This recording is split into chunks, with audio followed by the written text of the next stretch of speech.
Oh, okay.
We good to go, Jen?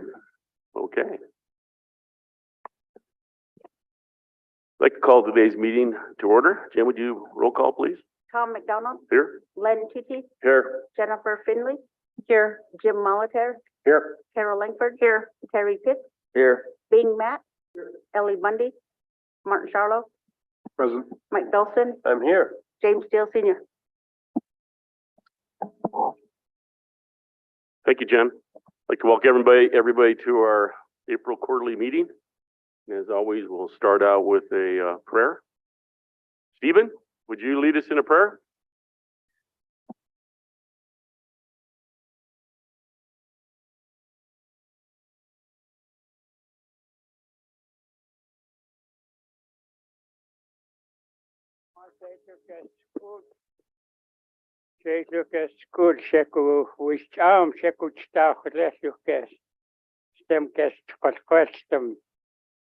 That's all we do.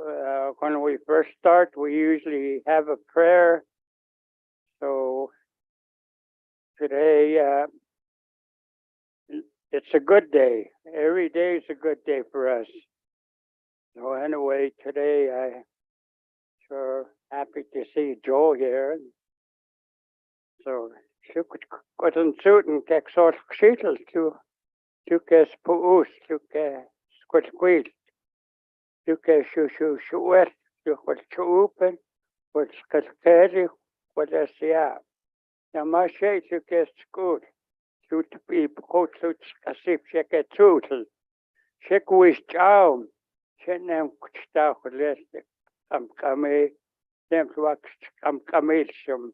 Now my shay to get school yes but last check it and peace is too open. Check down what I'm pede what is yeah. Come here has look ex what questions what I'm that leche is yeah. Come here has look to pick up who mean who look to open yes yeah to open see it's a good day. I look up there and see all the councilmen, they're all present. Makes me feel good, to see all of them, So, whatever we say today, I hope it's in good words and happy words.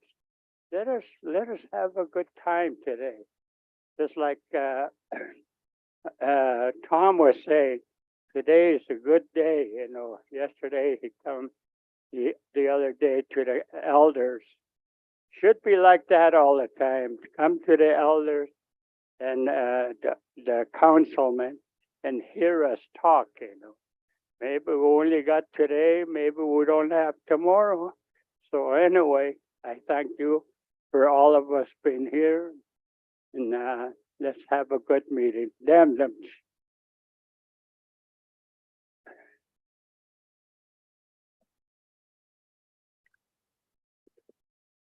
Limps for those words and prayer. How we like to start us out with our flag song.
Lim lim. I think you guys get better with age, just kind of like Joe McDonald back there. Okay, so I'd like to just quickly remind folks that we have breakfast. Will be served all morning long, so if you haven't got something to eat, please do. We also have the health department down the hall here giving out flu shots, COVID shots, shingle shots. I wanna right now do that public service announcement for shingle shots. How many of you have had your shingle shot? Raise your hand. Okay, well, there's a bunch of you could go down the hall and get your dang shingle shot while we're here. Shingles are not fun to have, so. Yep. So I'd like to open it up for elders. If there's any elders who'd like to speak. What? Okay, the oldest guy. Let's go.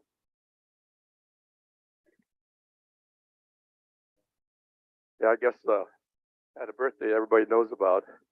I tried to sneak by those, but don't really make it with a daughter like Tracy. I just want to thank these buckshot singers and Frankie for the way that they are always here for us. Frankie's helped me out and many times. You just call him, and if he can possibly make it, he and his son are going to be there, and the drum group will be there. Really do appreciate that. I really want to congratulate the council on, from what I read in the minutes, and you're all working together so well. And it's such a wonderful thing to see people working together, because I've always felt that 1 + 1 = 3 when you work together. And we really have evidence of it in your tenure here in the past couple of years, that 1 + 1 does = 3. I also want to thank Jimmy and hope the council stays with him and we fix up those powwow grounds. And we get started now, and not the 15th of June. And the same way with the Elmo powwow grounds. They put in those household toilets, and there's just a little bit of water like you have in your household, and it just does not hold up in that type of a setting. We need to have those power flush toilets, and I know they might be expensive, but it'd sure be worth it if we had power flush so that they wouldn't be plugging up all the time. And same way with the showers. That showers were so lucky and so fortunate to have those showers. And man, you go there in the morning, you start at 6 o'clock in the morning, and it's busy. It's busy all morning, and I hope that we get those going too. And so I really congratulate you, and I hope you have a good day and good meeting and a good year. Thank you. Thank you, Susep. Stephen. Nämlich special. It's always come to the quarterly meetings, and we got a lot of things to do this summer, you know. And the thing is, with me, it's going to be 20 years. 20 years I've been talking Indian, teaching down at Gusum, and been talking and trying to get the language going. I remember when I and Pat used to sit there, you know, we used to talk about it, you know. It's really something, you know. It's 20 years of my, I'm not saying wasted, but good, you know. It's really good, you know. Just like the elders used to say, never give up, you know. You're an Indian. Never give up our Indian ways. And today, you know, we're going to have a big powwow down there, or maybe a small powwow down in Gusum at the end of the year, school year, May. I'd sure like to see all the councilmen come down, support the language. You are supporting the language. I'd like to see you down there. No excuses. So every time I come here, you say, well, we're supporting the language. This is where you're going to prove it, you know. Yeah, come down. No excuse. And come down, enjoy the powwow, you know. And we're going to have we'll feed you too, you know. So I know you guys won't miss that. So anyways, we're planning on it already. Already got my watch. I ordered a vest, you know, buckskin vest, you know. Once in a while, it's a golden watch. I'll take it out, you know, let everybody see. It's got a Mickey Mouse on it, you know. I'll look at it and put it back in my pocket. So I'm really proud to be there, you know. Many, many times I felt like quitting, you know. That seemed like something told me, the elders like Pete Beaverhead, you know, you got to keep going. So the language is really important to me. And I've been talking, I'm really lucky, you know, that I was with the beaverheads up there in the mountains and small salmons, you know. I was raised that way. Even when I was sent to the here, South Dakota, to the Ursulines, and when I got back, my elders were still there, and they said, "You just talk Indian." So that's why I held on to that. So today I'm happy. I'm happy to see Joe. The only time I see Joe is in the grocery store. So I'm sure happy to see him all the time, you know. And today, like my prayer said, you know, just be happy today, you know. Just put a happy face on. Even if you don't, you know, that we're lucky. Every morning when I get up and take a shower and get ready to go and go some, I feel just good, you know. Joe, do you feel good? Yeah, when we get older, we getting feeling good, you know. You got to feel good, you know. Get up, you're still alive, your heart's still ticking, you know. And get up and I'm going to work. And when I get there, the kids run up to me, give me hugs, you know, give me a coal or whatever they got, you know. I don't care. I just hug them, you know, and they say they love me, and they don't have to tell me. It's just that when they come up and hug me, that's what it means, you know. So anyway, I'm inviting everybody to the powwow. Our powwow in Kusum, and we're going to dance. That day, we invited 4 drums and to drum for us, you know.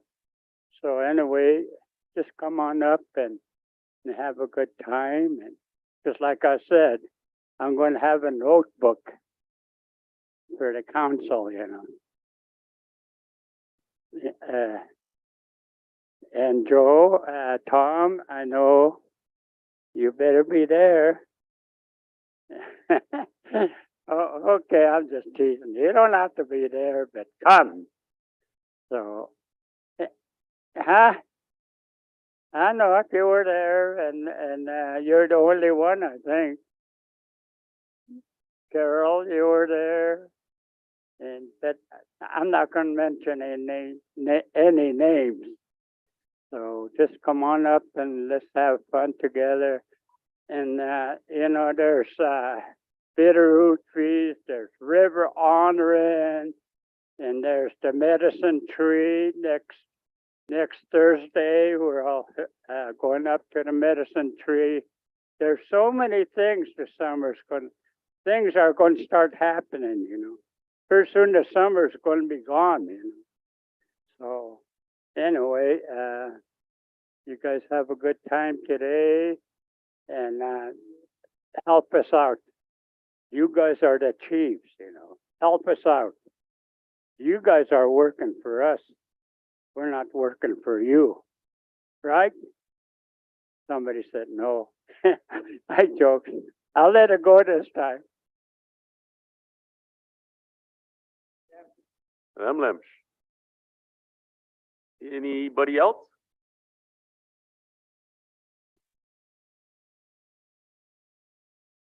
Anybody else?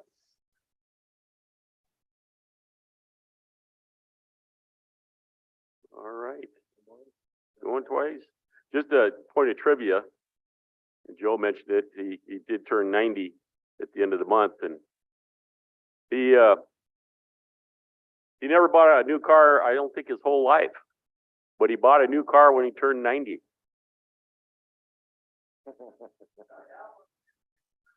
Yeah, there you go.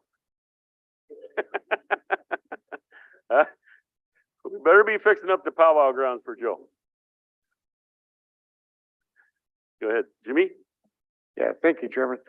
I just wanted to apologize to Joe for not getting to his birthday party. I was out of town, but happy birthday, and I sorry I missed it.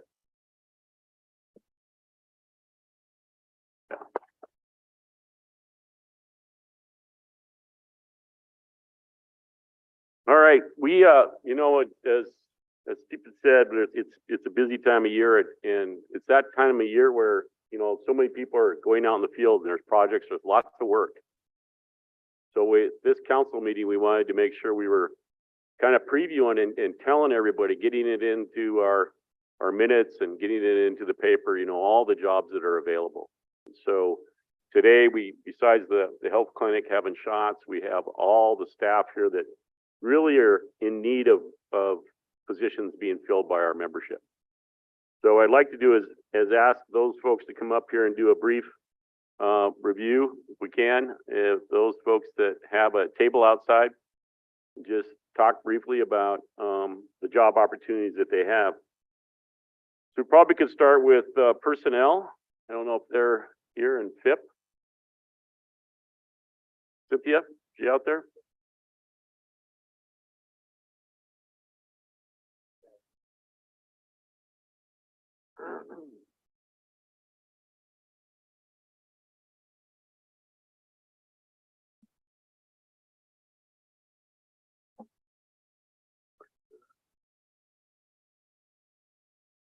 Whatever mic you want to use.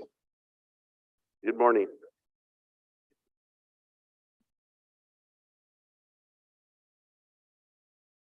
Yeah, press the button. It says talk. Good morning. Thank you for inviting me here today. What am I speaking about? Okay, so Yeah. what I brought down all the positions that are currently open until the deadlines. There's different deadlines on them. I also brought down applications for jobs and emergency hire. Emergency hire is specifically for tribally enrolled here. But the job positions are open to anybody. I brought applications.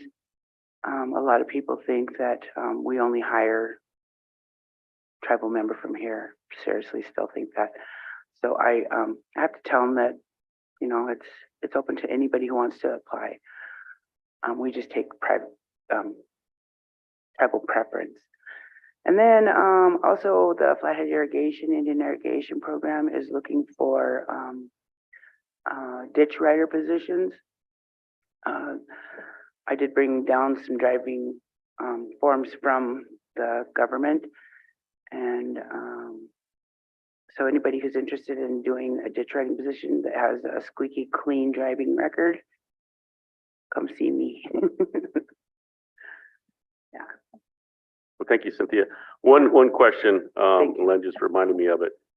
So many of our positions, people would get screened out because of marijuana testing. That is correct. And we did get a new, I think the drug policy came out this week.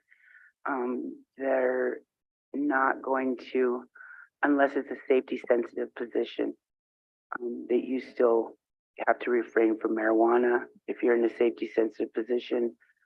We did start up our random drug testing again about a month ago. Haven't been doing that since COVID, so that's fun. Well, thank you, Cynthia. So just to repeat what she said was for pre-hire drug tests, because marijuana is a legal use substance now, that's removed from the test. But for those safety sensitive positions that require random tests, it'll be on that screen. And so those positions need to continue to refrain from use of marijuana. Thank you, Cynthia. Exactly. Stephen. Yes, sir. Marijuana. There's some good marijuana, or there's some medicine with marijuana, or what? I agree with the medicinal purposes. What? I agree with the medicinal purposes of marijuana personally. However, at this time, it's a policy that if you are in a safety sensitive position, you still need to refrain from marijuana. Like if I'm sick and I take marijuana and I get well, good for my body. I said, I agree. and if I take the long marijuana, I get crazy. I don't know. I guess there is different strains of marijuana. I Is don't that why know. you're happy every morning? I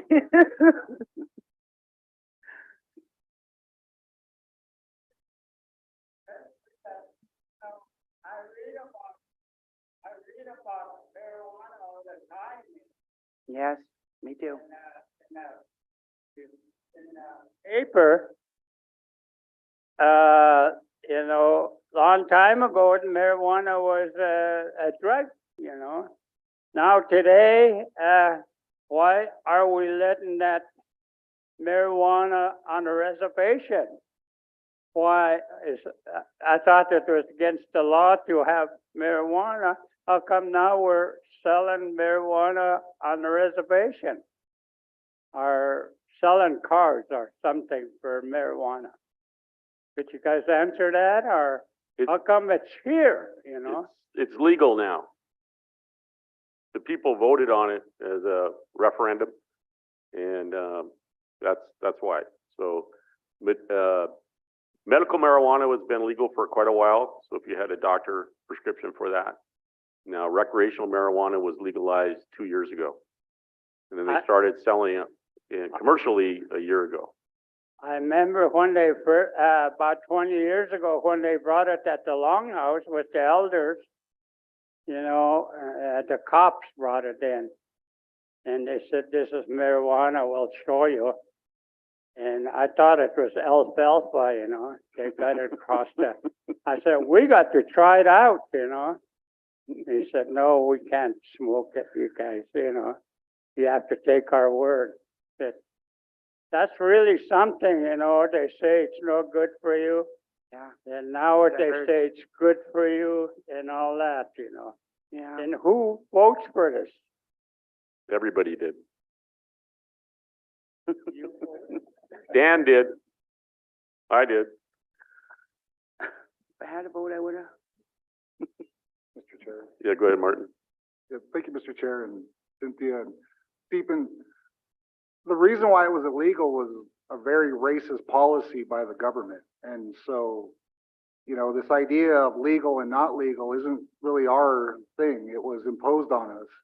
And so, you know, I feel like it was antiquated.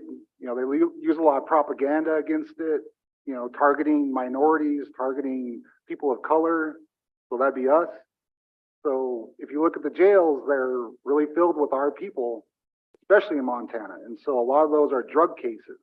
A lot of those are things that, you know, nonviolent crimes and things that probably shouldn't have ever been a crime. And so, you know, I think we're finally catching up to like where we should be. So that's kind of why, you know, and that we as a council took action to kind of decriminalize it also, because it shouldn't be a crime to use a plant that's medicinal in a lot of people's eyes.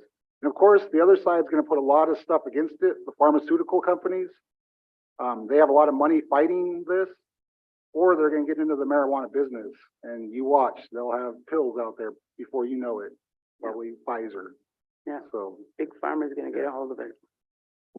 You mean just certain people could sell that, right? Is that certain people are if I ordered some marijuana from someplace and I could go out and I could sell it? You said it's not against the law anymore. That's correct. So I could sell it? No, I was going to buy some from Joe. everybody but you, no. Is that really expensive, you know, this marijuana today that they sell? Like I said, there's the good stuff they say in the paper and there's the not so good. It depends on, what state you go to. The state licenses the vendors that sell recreational marijuana. They also license those that sell, prescription medical marijuana. And then there's over-the-counter CBD extract that anybody can sell. So, that's kind of the three levels of it. We haven't got to the position yet where we would license it ourselves. There is options in the state law for tribes to enter into this into a certain fashion under the state law. But we're exploring that right now on the best way to move forward with commercialization through our tribal system. I got one more question to ask you. In other states, they put in candy, cookies, you know, huh? Oh, gummies. See, he knows a lot about it. I'm sure glad he's sitting by. That's Dr. Joe McDonald. $75 for a gummy, about this big, he said. I just wanted to know, you know, because one time we'll be against the law, next year it won't be against the law. So we got to find out, you know, about these things, you know. We can't just go out there, you know, and you guys have to teach us, you know. Joe has to teach me, you know. Huh? Ellie? Thanks, Mr. Chair. Stephen, if you're gonna buy it, please go to a dispensary though, so you know what you're buying is safe. We have concerns with things being laced with fentanyl, and that would include marijuana. So don't buy it off the street, go to a dispensary so you know what you're getting. Lynn? Thank you, Mr. Chairman. I just also want to do a little clarification here too. It is not legal on tribal trust lands. So you cannot use and distribute on Indian lands. You can on fee properties within the reservation. So, thank you. Thank you. Okay, we'll go to early childhood services. Thank you. Carrie and Jeannie. Thank you.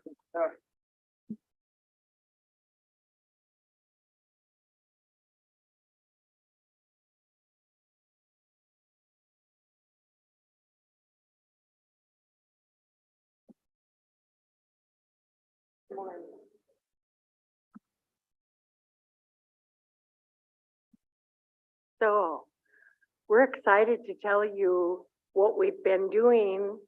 And I know in the past, you've given me the sign, no more talking. So feel free. It was exciting to be asked to come here today to talk about the workforce. I've been here many times to talk to you about the workforce. And so I brought my right hand, and we'd like to tell you a little bit about what we're doing, and then we could talk to you, we could answer questions and talk to you about the positions we have open. So we'll start.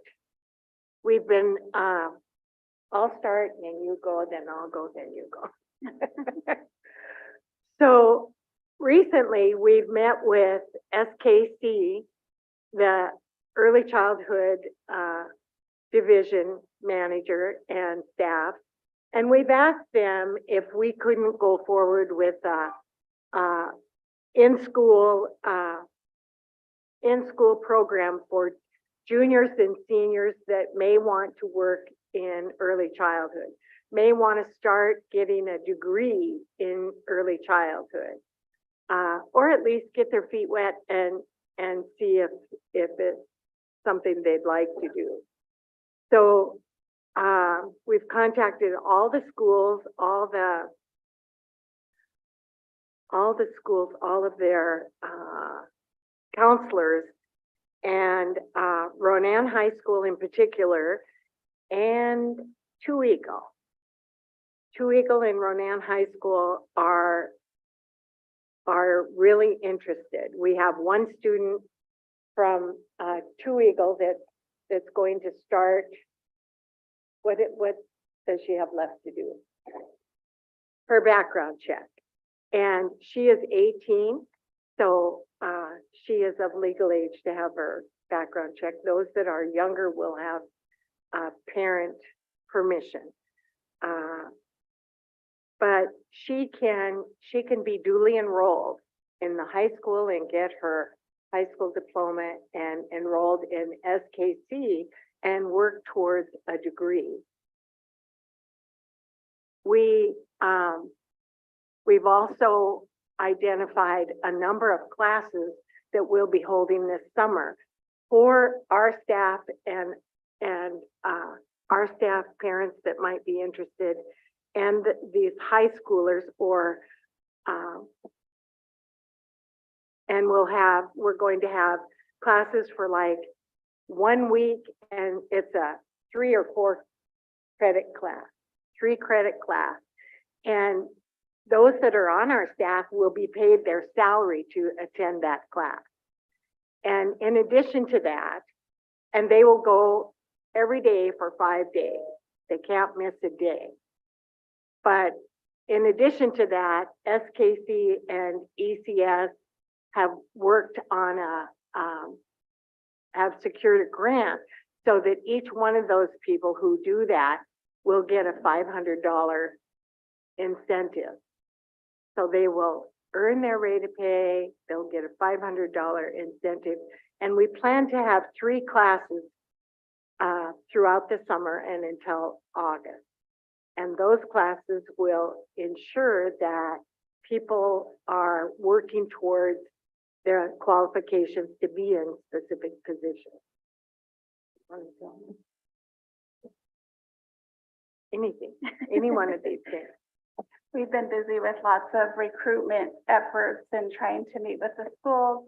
We sent out a letter. We got a list from the enrollment office for the 50+ years, and for like grandparent positions that we have available within our department.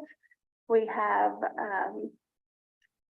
centers located from Arley all the way to Polson, where we could just use those extra hands for grandparents. Our current ad that we have out is for teachers, grandparents, cultural specialists.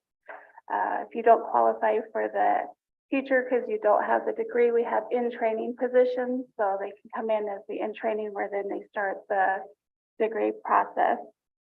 We have an agreement with SKC, so the tuition is waived for our staff that go there and take classes, and then we pay for their time to attend 1 class per quarter. They could take full time if they're online classes or after their scheduled work hours, and that tuition is still waived. We cover the book costs as well. Yeah, we've started attending the job fairs. We're working on lunch and learn with the schools so that kids can come, the juniors and seniors can come in and learn about our program, and then our collaboration with SKC. And if they're interested, we can start their process with that as well. So, and that's a real effort to grow our own, to identify students and individuals that want to do this type of work. This type of work is not easy. It's not just making sure that children get home alive. It's teaching it, and we have a dual role. teaching people who haven't gone to school and perhaps are parents of children in the program and teaching the children.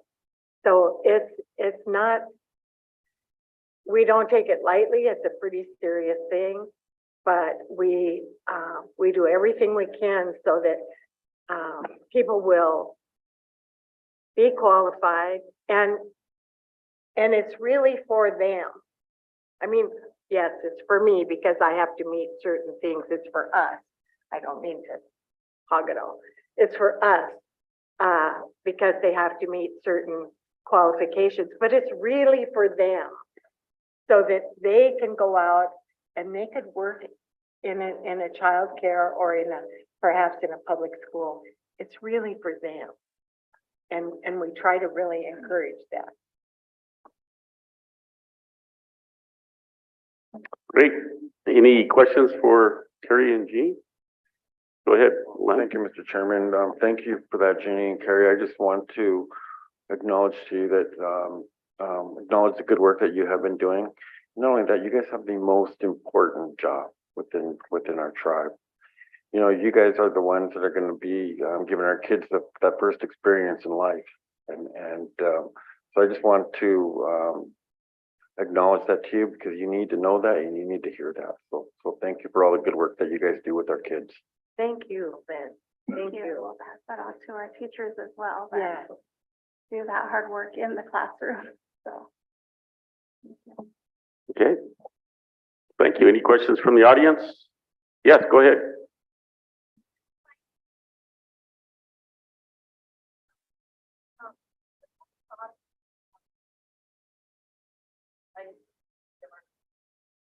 I personally have a 3-year-old, so when they're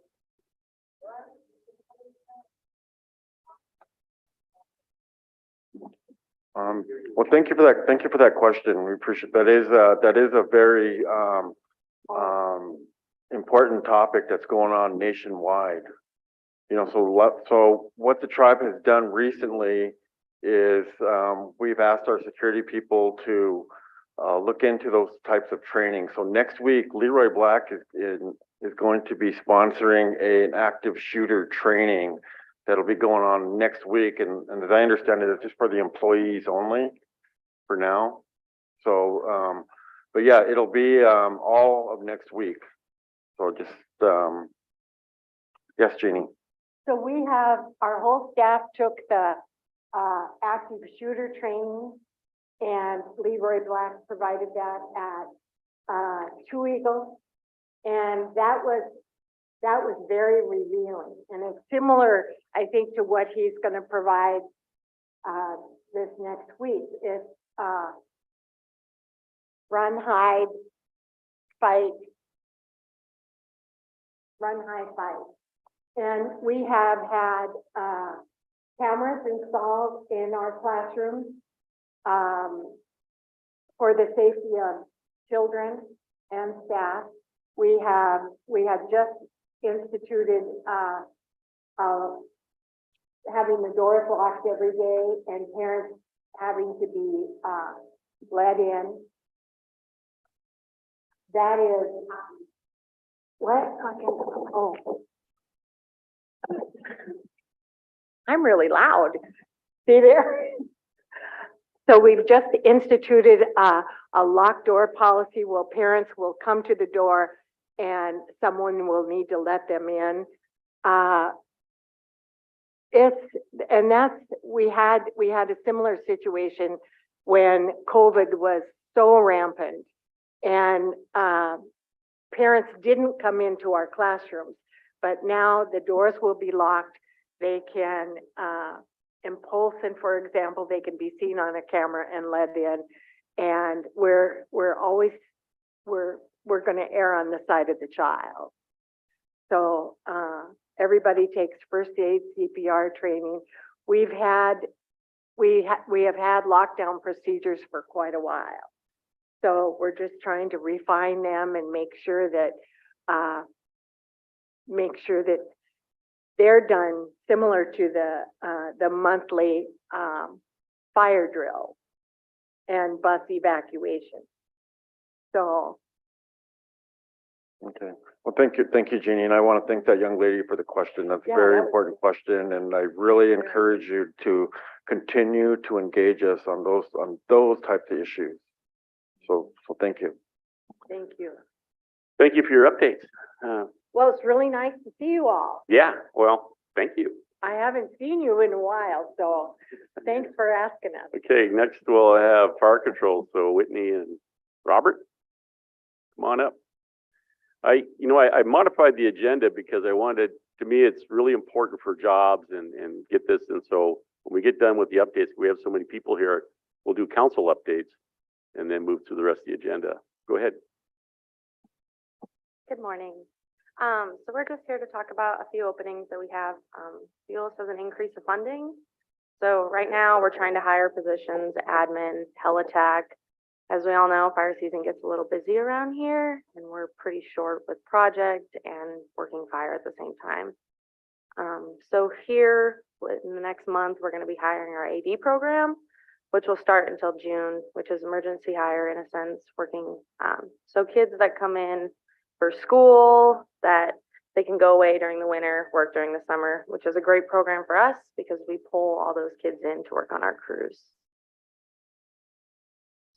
Yes, and also with that, we do take into consideration with our AD program that we end up kind of recruiting for our own folks there at Division of Fire. So it's a good thing, chance for kids to make good money at a young age. So.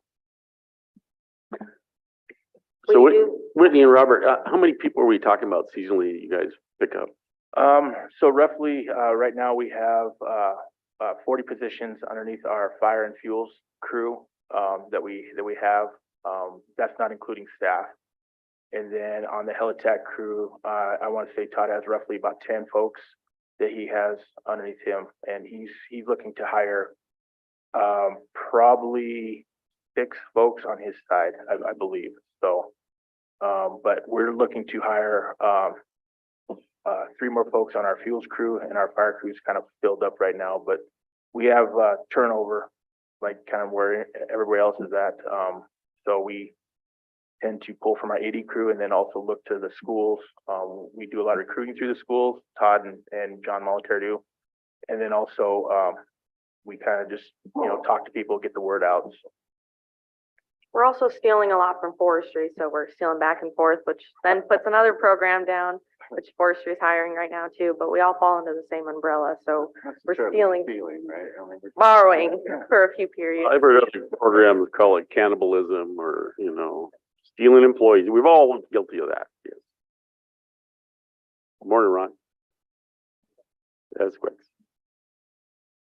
So just another public service thing, I've always been really proud of our fire control staff here over the years, and we've been kind of recognized in the nation for that. But as you consider what's coming ahead of us in the future, the importance of fire suppression, wildfire containment, prescription fire, it can't be overstated how important that is into the future and how we need to recruit good, solid workforce, ones that we can continue to be, proud of and expand their ability and make it a viable living for folks to do it, permanently. So just wanted to make sure I said that.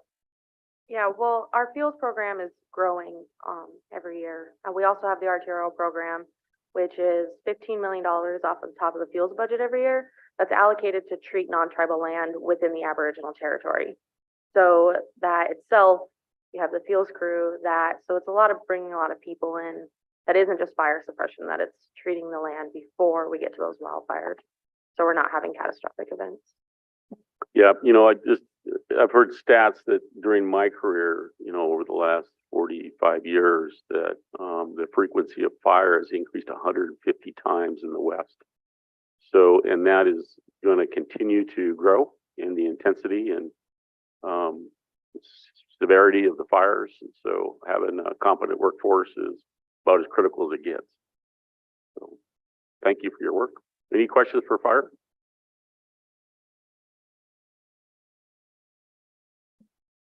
Nobody? All right. Open burning. Is it still open burning?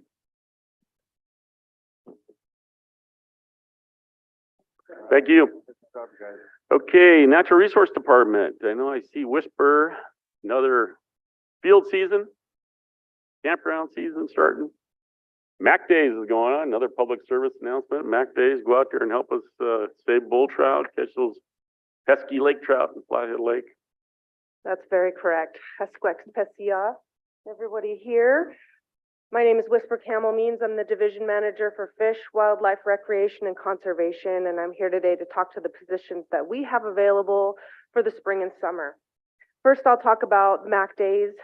We hire fish processing staff out at Blue Bay from mid-March with the onset of spring MAC Days, and we like to get around 8 to 10 staff, and they're usually hired under emergency hire. We can't guarantee 40 hours a week, but we really try to keep those guys as busy as possible, and they do provide such a huge service to us as MAC lake trout reduction in an effort to re-establish bull trout in Flathead Lake. We currently pay about $15.50 an hour, and we try to keep that rate consistent with our aquatic invasive species inspectors so that we're not losing people to the different seasonal positions that we have, so we can try to keep them in place for as long as we can. But due to attrition or whatever issues create people to change positions, we do have some turnover in those fillet staff. So we do kind of hire consistently throughout the summer. And I think it's kind of cool.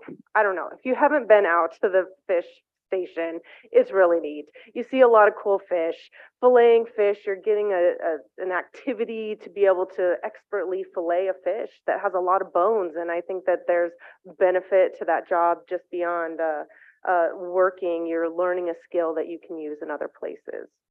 I have PDs outside at the table for the jobs that I'll be talking about. And if you have any other questions, I'll take those at the end. Another one that we have out at Blue Bay is the Blue Bay Campground. That will be opening Memorial Weekend. We're trying to do some shifting of our staff to some different types of positions and trying to keep people employed throughout the season so that we can keep people safe, the grounds updated and clean, and just allow people to have a really good time out there. We get really full during the summer season. If you've camped out there, people know there's just a lot of people enjoying the area. Also for wildland recreation, we're going to be hiring 2 wildland recreation technicians that will be able to work across the whole reservation. This year, we'll also be hiring a wildland grounds and maintenance worker. That's going to be somebody who drives around to all the campgrounds on the reservation weekly, picking up garbage, replacing toilet paper, cleaning the toilets, reporting back condition issues, and just doing some overall assessments of our campgrounds so we can try to build a database on what's needed to update or maybe the use at each of those sites. So we'll be hiring someone for that. Our Blue Bay managers will be hired, and Blue Bay campground workers, we have about 10 of those that we'll be looking for. Those are 6-month furloughable positions, and generally all of those require a driver's license because you're going to be driving tribal vehicles and being responsible for that duty. The bison range, of course, we have a lot of customer service related positions out there.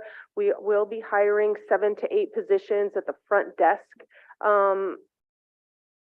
Customer service position. We're updating the position descriptions for that right now, so I do not have those on the table, but we'll be announcing those very soon.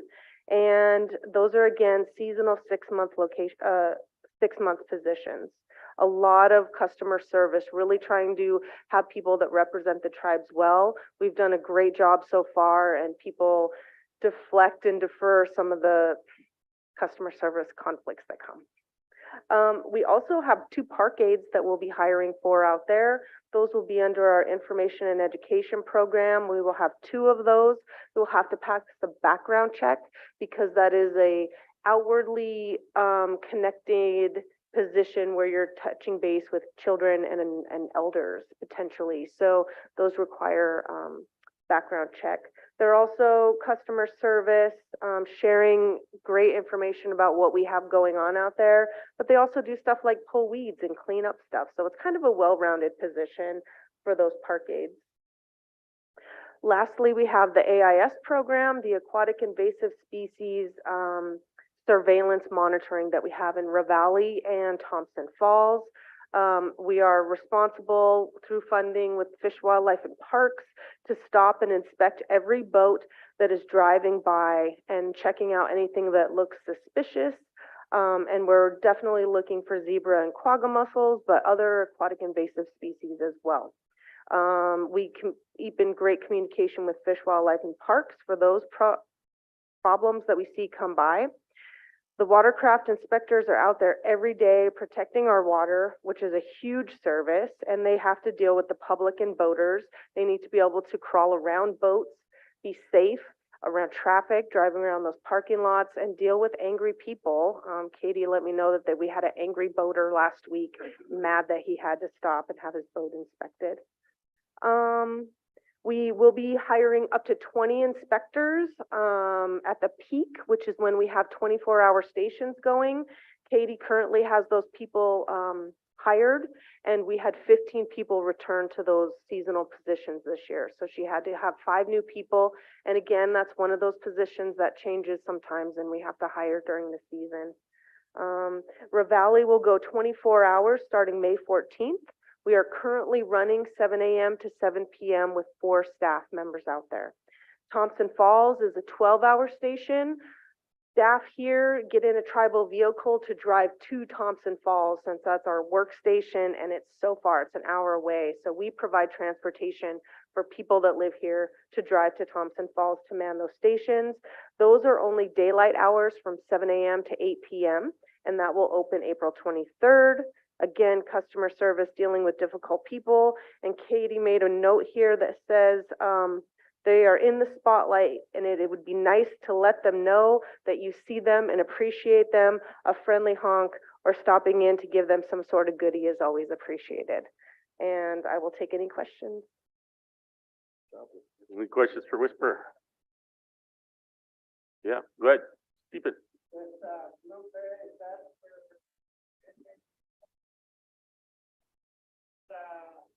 There's a few Indians go up there, they want to plug in, and then, there's some other people there, you know.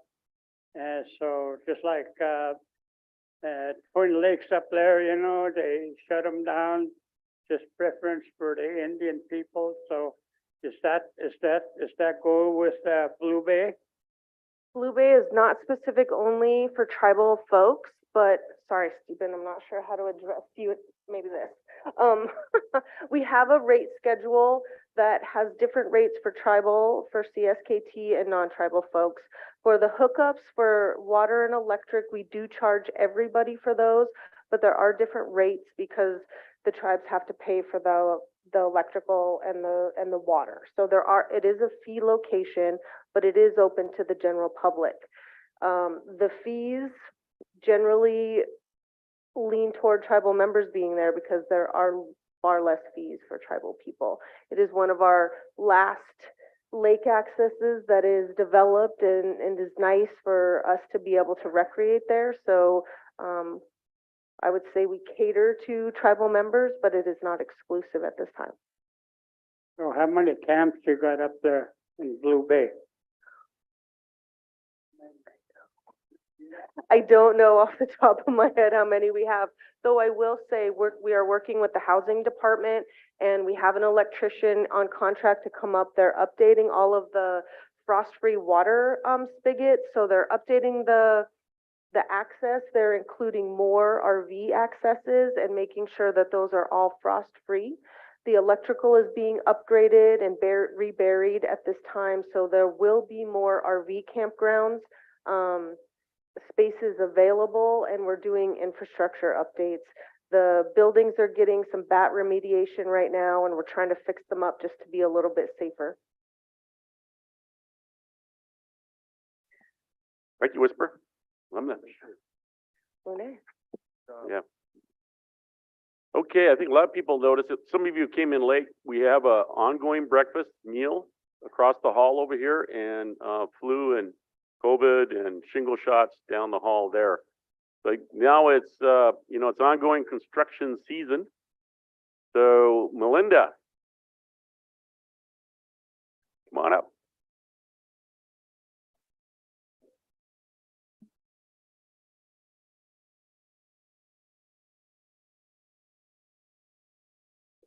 Good morning. My name is Melinda Charlo, and I'm from the Indian Preference Office. Okay, thank you. This is Caitlin. First, I want to let everyone know where we're located at because we're kind of in a spot in the back. We're upstairs in the new tribal complex. By personnel, we have signs that are pointing to the Indian Preference Office, so come up and see us. Right now, we have a project. The big project that we have going on is in Ronan. We've got some flaggers and stuff going on up there. If you have a current flagger certification and you haven't contacted us already this year, get a hold of us and we can get you on our on-call list. We've got about a list of over 40 people right now on the on-call list for the flaggers. So we're also looking for more heavy equipment operators and truck drivers out there. So anyone with those kind of experiences can contact us. We do need more heavy equipment operators out there right now. So we also are looking for carpenters up on the Jocko K Canal with Dick Anderson Construction. That one's been ongoing. It's kind of a tight spot back there, so we don't have a lot of employees going on, but they're going at it, and we do need some more carpenters out there. So we're going to also be doing the Perma Bridge project, I think later this summer if everything goes as planned. And we're also needing some carpenters out there. They're going to be making some repairs to the Perma Bridge out there. And we're actually going to probably be coming back to council to give a little update about what's going to be going on with that project. I think we talked about some closures, and I don't think we're going to be, there won't be as many closures as we initially had thought. So, but we'll come back and talk about that with the public involvement company that's on that project. So we'll come back with that. And then the other part of what the Indian Preference does is we also certify Indian-owned businesses to get preference in contracting with the tribes. So anyone that has like a business and any tribal members out there, we certify CSKT-owned businesses and also members of other owned tribes or members of other tribes. So we just put out for the business side, NRD just put out a RFP for a supply project for a bridge in the northwest of the Jocko. So that's available on their website. The safety dams, I think they have that on their website right now. So that just went out yesterday. And the responses are due, I think, May 6th. So it'll be running in the Charcusta, that advertisement right now. So, but yeah, we take applications all the time. We're there Monday through Thursday. Come and see us. We have other like smaller jobs that come up. We also assist like businesses that are looking for people. Like if they're just looking for somebody to work for a couple days, we also assist with that too. Because we keep an on-call list every month. So if there are any businesses out there looking for people, we do have a pretty good list of like laborers and drivers, equipment operators. But that's what we have right now. Thank you, Melinda. Any questions for Melinda? Go ahead, Glenn. Thank you, Mr. Chairman. Melinda, tribal members that have heavy equipment such as dump trucks or excavators like that, do they have the opportunity to contract to work on the highway project? So like subcontracting opportunities. So right now, the best thing that they could do with the state is, to sign up as a disadvantaged business enterprise. And those businesses are given, I believe the state, they try and do like a certain percentage of contracts set aside every contract. So I don't know the exact number for the Ronan project, but so it's kind of similar to the Indian preference list. So right now, we have a MOU with the state of Montana, Montana Department of Transportation, where that is how they get the contractors, is from that disadvantaged business enterprise. And if anyone's interested, I could have them come and do a little workshop about signing up to get on that list too. So I think they've come, the last time they were here was when Lissa was in my position. So, Okay, yeah, thank you, Melinda. yeah. And they also can do the tribal projects too. So they get preference in subcontracting on our tribal projects too. So like with the Jocko K Canal, we were looking for like dump trucks. Yeah. Mm-hmm. Thank you, Melinda. Yeah. Yeah, go ahead, Frank. I've been in a trade before with Riverside Construction in the past on this old highways, and majority of it was supposed to be, I thought it was supposed to be Indian preference for our reservation to get people to work for your house. But when I go to the job site now, we don't see nothing but flaggers out there for holding flags, tribal members or Indians, and very seldom in equipment. And we got all these students that go to school across the highway for all this stuff, but we never see them working for these projects. So what's the deal on that? It's supposed to be Indian preference, I thought? Yeah, so actually the people that we had that apply for those heavy equipment operator positions, they've all been hired. And we also have 4 trainees that we have out there right now.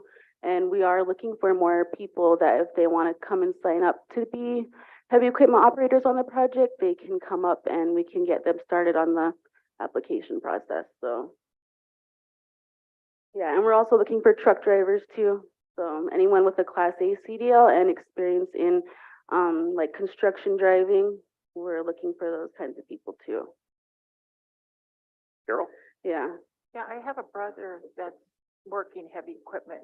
I actually seen him when I came through, so I know there's Yeah. one tribal member. Yeah, we've got right now I'd say we've got about 6 regular people on the heavy equipment operator tribal members, and then I placed 3 truck driver trainees and 1 heavy equipment operator trainee. So those are people with no experience that were able to get on the project. They go through a 500-hour training program, and so they're doing really well. I see them out there every day. They're doing pretty good. Most of them came out of the SKC program. One of them actually went through a program that DHRD had paid for to get a CDL, and so he's out there. And then the others have all come out of SKC. So Thank you, Melinda. yeah, is there any other questions? Yeah. Yeah, thank you. Yeah, and we have had a big decrease in the number of applicants for employment since COVID. So we do have the application available on the website, and you can come in and fill out the application. We can email it to you. We can mail it to you. Just give us a call, and we can get that application to you. Thank you. Thank you, Melinda. Just a reminder to everybody who's out there that's listening on live, that come by between now and 1 o'clock today and get your applications for these summer jobs at DHRD, Early Childhood Services Personnel, SNK Gaming, NRD, and the other folks that are here. So next, SNK Gaming. My favorite human resources person of all time, Juliana. Good morning. Good morning. Can you hear me? Okay. So my name is Juliana Tanner, and I'm the Human Resource Manager for SNK Gaming. Just so you know, I want to just thank everybody for inviting me today. It was a nice surprise for Jen to call me. So SNK Gaming consists of 3 properties. So we have Patuxent Resort and Casino, Big Arm Resort, Gray Wolf Peak Casino. With Big Arm Resort, we have like 20 cabins. We have the RV park, casino, and restaurant. So this summer, what I'm advertising for is 14 positions, and they consist of amenities, room attendants, dining attendants. We also have the marina. So we look for marina workers out at Big Arm. With Patuxent, it's because Polson is a summer resort town, we hire so many people within that town. So we have like 42 positions available in Polson. And so we have the casino, the hotel, the restaurant, the marina, and in Gray Wolf Peak, we have 7 positions, and that just consists of the bar, the restaurant, and we have Lasas. So the bar, grill, and the casino. So I'm looking for employment. What I do is I advertise on both websites. We advertise on Facebook, Charcusta, and we have applications out there. I went to the job fair, just like these guys, they went to the job fair, and after the pandemic, it's been really difficult trying to find employees. I don't know, we've tried all kinds of tactics to try to get people to come in, but it's really difficult. And I can see with the tribe and other entities that it is hard to find employees. So if any of you guys know anybody that wants to come to work at the resort or Gray Wolf Peak or Big Arm, I would really encourage them to apply. My office is open Monday through Friday from 8 to 4:30, and I'm located right directly across from the Quatuxent Resort and Casino. And with our employees, once we advertise, screen, hire, interview and hire, we actually do the training at the training center, and then we send them to their designated departments, and then that department trains them for whatever specific position that they are applying for. So, okay. Yeah, go ahead, Len, and then Carol. Dwight, could you give the membership an update on the CEO position? Okay. So we actually advertised when we interviewed, and they selected Dan Hansen. And Dan Hansen is a member of an Alaskan tribe, and he actually used to be the Gray Wolf Peak manager. And he just recently, I believe the board just hired him like within the month. Carol?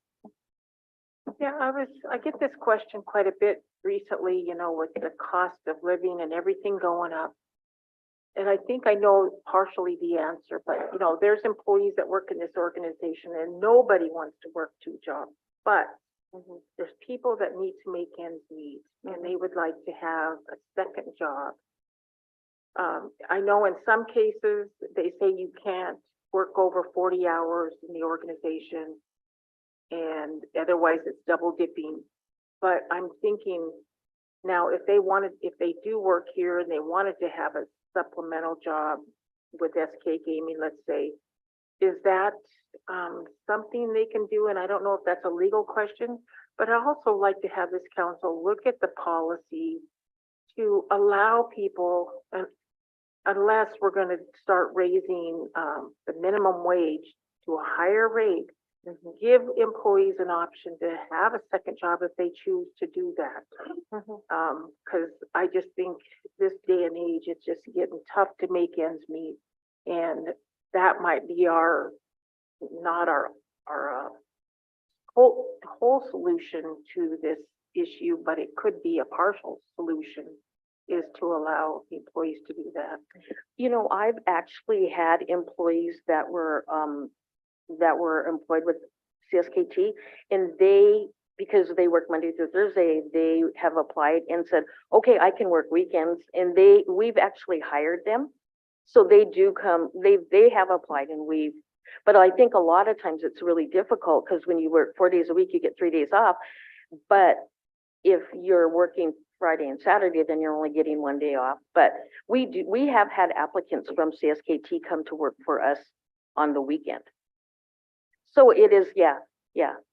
But if you work in, like at CSK, if you work at Sequotechnic and you have two positions, if you work over 40 hours within that 1 week, then it would go into overtime. You're welcome.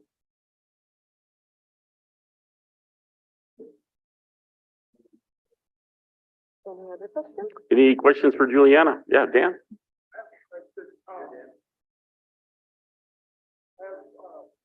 I have lots of friends and family that worked at Quatucknuck in the floor, when they work the floor, they work in the restaurant, their tips are from their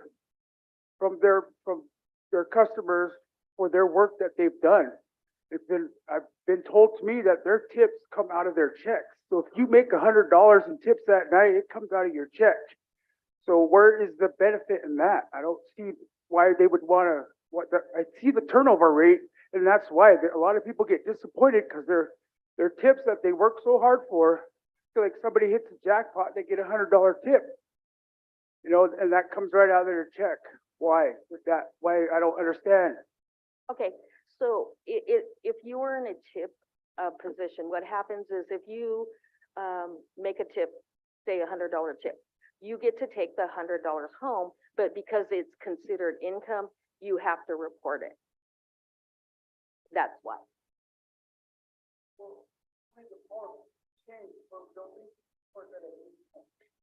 But it's a federal law. You have to report. If it's over $20 or more per month, you have to report it as income.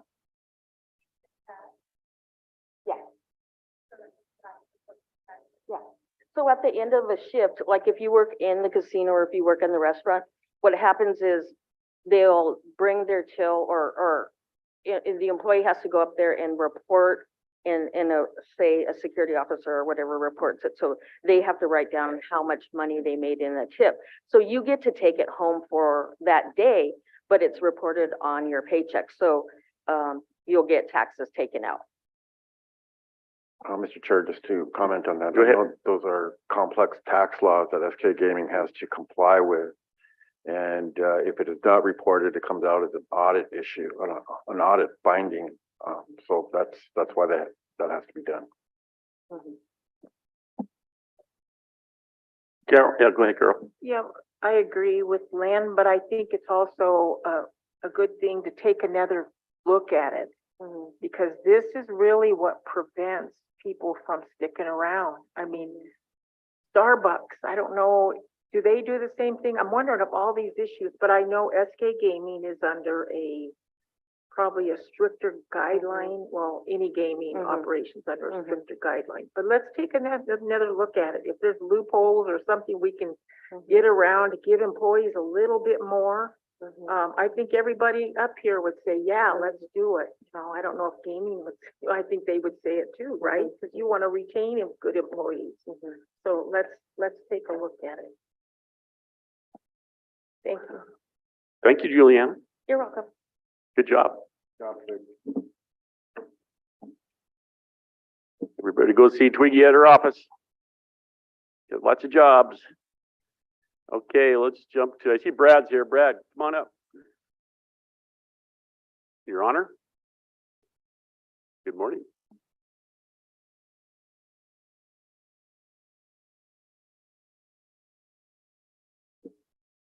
All right, we're on. Okay.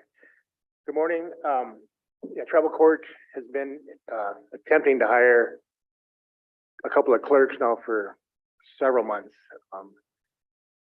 Sometimes we don't get any applicants. When we do get applicants, when it comes time to hire, we pick somebody, try to hire them, and they don't show up for the drug test. That's the issue that we're having. So we've got a deputy clerk open right now.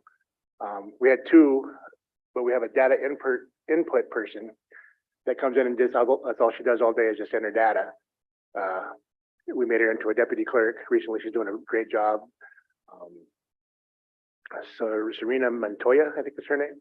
New girl, new over there. She's doing a great job. We're really happy with her. But now we need a deputy. We need a data input person. We need a deputy clerk.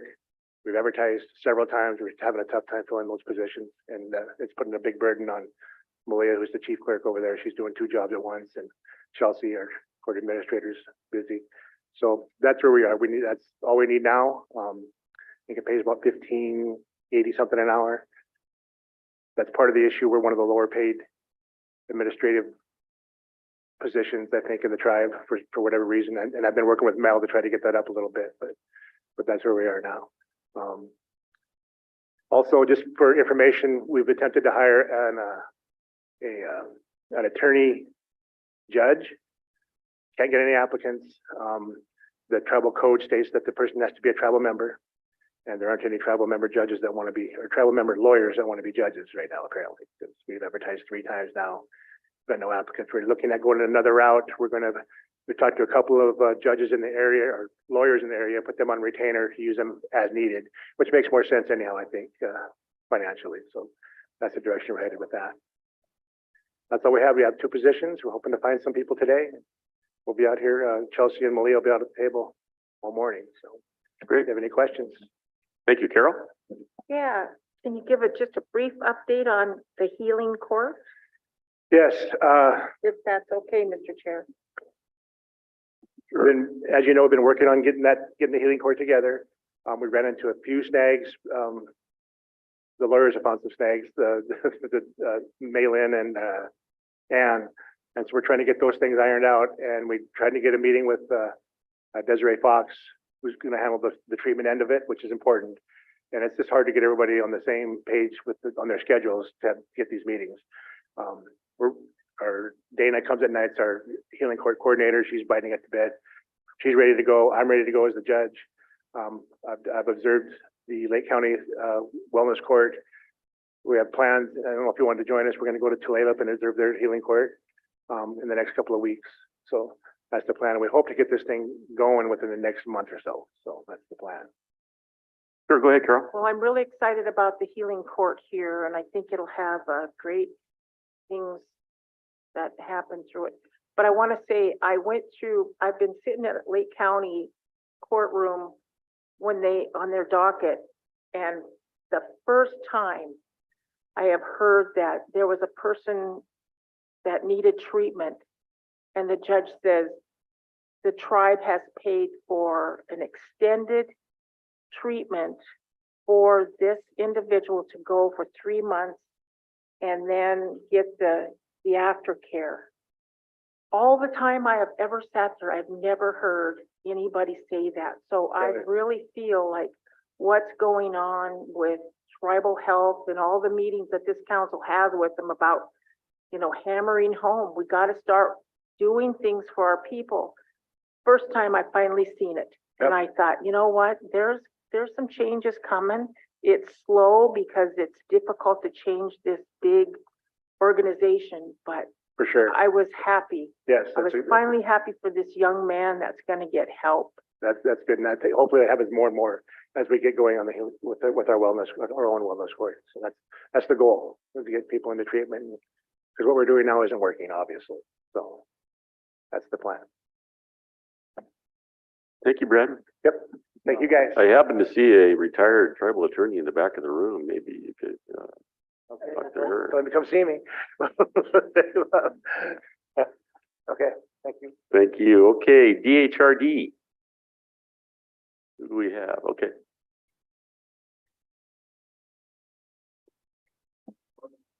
Good Good morning. morning. I'm Dallas. I'm the assistant for the Child Care Services and LEAP Services, but I'll be here for all programs right now. Right now I'm supposed to be talking about the summer youth. We have applications that are available for April 10th through May 18th, and applications must be turned in by the 5:30 on May 18th. If they aren't turned in by then, they will not be accepted.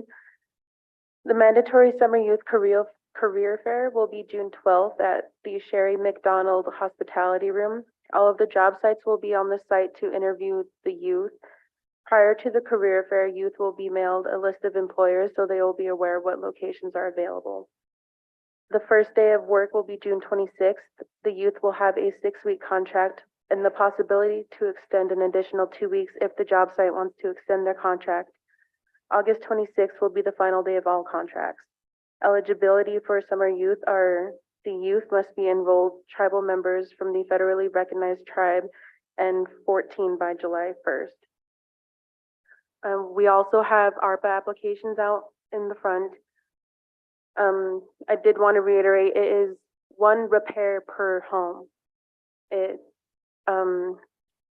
Clients do have the possibility to list down more, but when the inspector visits the home, he will take a look at what damages and prioritize what needs to be done through us with the funding. I also have applications out front for WIOA, for LEAP and LEWAP.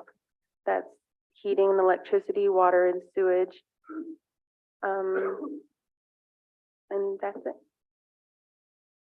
Thank you, Dallas. Any questions for Dallas? Good job.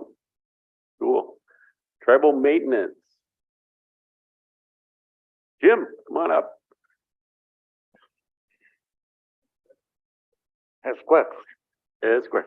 I've just been asked to advocate for the maintenance department and to let the people know that, seemingly maintenance department's always looking for employees, maintenance technicians, day-night shift workers, groundskeepers, and all the requirements. You know, you don't need any degrees for these jobs. We got good, foreman positions like Dan James here that are willing to show and teach people and display that with integrity and a good work ethic. And that's what they ask for. They need these positions filled, even positions like mine as a door monitor and a greeter. And I take pride in that. And that's what they're asking for. People that want to work, good work ethic, and just be here, show up for work. They're always looking. So that's what I'm here for. Thanks, Jim. Thank you. Yep, they have lots of vacancies in tribal maintenance.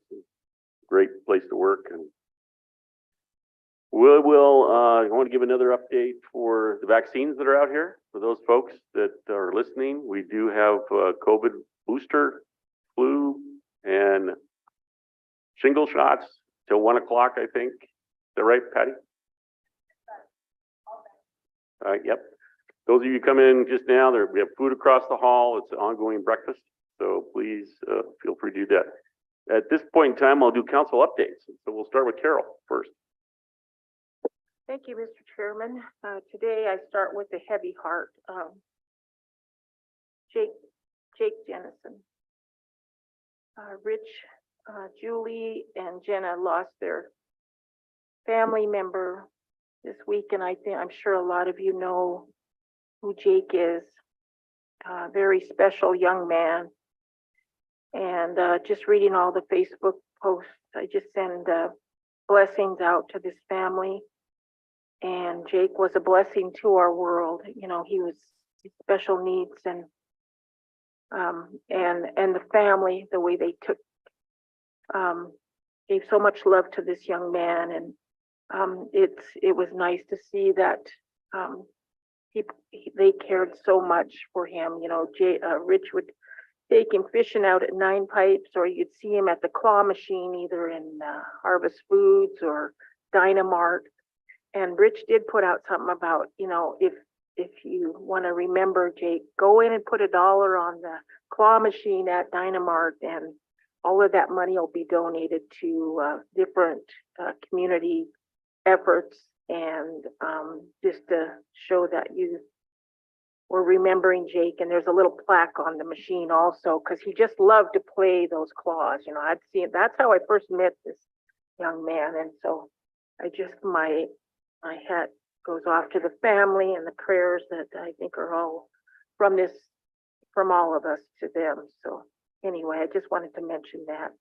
And I also want to mention a positive note that we had a tribal member who passed the Montana Law Enforcement Academy, Woody Terosian, and he's going to be TR9 and a new Fish and Game officer. And that's what we're all about here, is getting our people back here and trained. And so hats off to him. And then also Davin Sorrell, I believe, has a shop in Mission who sells marijuana. So if you want to, you know, give business to a tribal member, hats off to Davin, because he worked this council quite a bit about us funding him. But you know what? He finally went out and did it himself. And so let's help him out. Let's do what I mean, well, I do CBD. I don't do marijuana, but I do CBD. So anyway, I'm gonna stop down there and visit. I just wanted to hats off to him. So anyway, the council visited the Watson property, which is a property that we're looking at for elder living facility potentially, or maybe a youth facility. And so we're looking at that to purchase. We met with Congressman Zinke right after I think that he was elected. And we talked about the issues that the tribes have right back here. So he did come and see us and brought his staff. So that was really nice. We had a legislative reception in Helena. Those things are costly, but it gives us a lot of help when the legislature is going on. And so when we go to the legislature, people know who we are. So I know we get a little pushback on why would you have a reception? Well, this is why. We've done it for years. And it really does help. This year was kind of a smaller place and we need to kind of tweak it a little bit, but those are always positive things for this tribe. Continue to work at the breadbasket volunteer. I went to an elders dinner up at Grey Wolf, very nice. I pray that SK Gaming continues those for the elders. A nice presentation, good food, just loved it. And then there were gifts also. IDT team with forestry, they're getting ready for timber sales and things like that. So a lot of council members sat through those things. I attended an Ameren meeting. We had a 280 jurisdiction workshop that the council all attended with all the staff, the courts, and all of the people that are involved with that. And then we've been touring the powwow grounds. We're going to get this done. It may not be everything, but just the things that we see immediately need to get done. And then this council's going to stay on top of it until it does. We're contracting out now to hire, to bring maybe contractors in to do the work. And so we're right now settling on the things that need to get done immediately. I testified in Washington, D.C. on the House Resources Committee. At the time, Congressman Zinke was the chairing that committee, and I talked about CSKT budget and our needs, firefighters retention pay, which if anybody probably doesn't know too much about this issue, but the Forest Service gave bonuses and pay increases to all of their employees throughout the Department of Interior. Well, our people are certified under the same rules and regulations, and we're a compacted program, but our employees should also have that, get those retention bonuses. I mean, it was like $20,000. Why should not tribal people get that? So the council continues to argue for those things, and we're going to have a consultation in Portland in a couple of weeks that we will hopefully be discussing. The funding is coming down, and we'll be discussing how it's going to be distributed. And also the 280 jurisdiction, when we were back in Washington, D.C., we went around to Department of Interior and our representatives and talked to them about what we're thinking about, after the county took action to withdraw from Public Law 280. We're talking to these organizations about what they can provide to us to help us if we decide to take on this program, which today I'm almost convinced we should. That's my personal belief, and I don't usually bring my personal beliefs up, but I watched some things in the court, Lake County Court, that kind of makes me nervous. They don't really recognize when people do have mental health issues. I mean, and that's a lot of people, and they're getting sentenced to huge sentences. And I just seen one the other day, and granted, the guy has issues. I mean, he did some things that probably warranted, but if you look at the underlying issues, it's scary for this individual. I continue to do the elders committees on Zoom for Kootenai elders, and then the Salish I try to attend when they have open meetings. And then we're also working on the transboundary tech mining issue, British Columbia, with British Columbia. And Mike will probably talk a little more about that because he's more involved in it, so I won't get into that. And I think that's about it, Mr. Chair. I want to thank you all for coming, and I want you to have a happy Easter and be safe. And yeah, thank you. Thank you, Carol. I'm gonna jump across and ask Terry. Oh, Thank you. Carol pretty well covered most of our ongoing issues.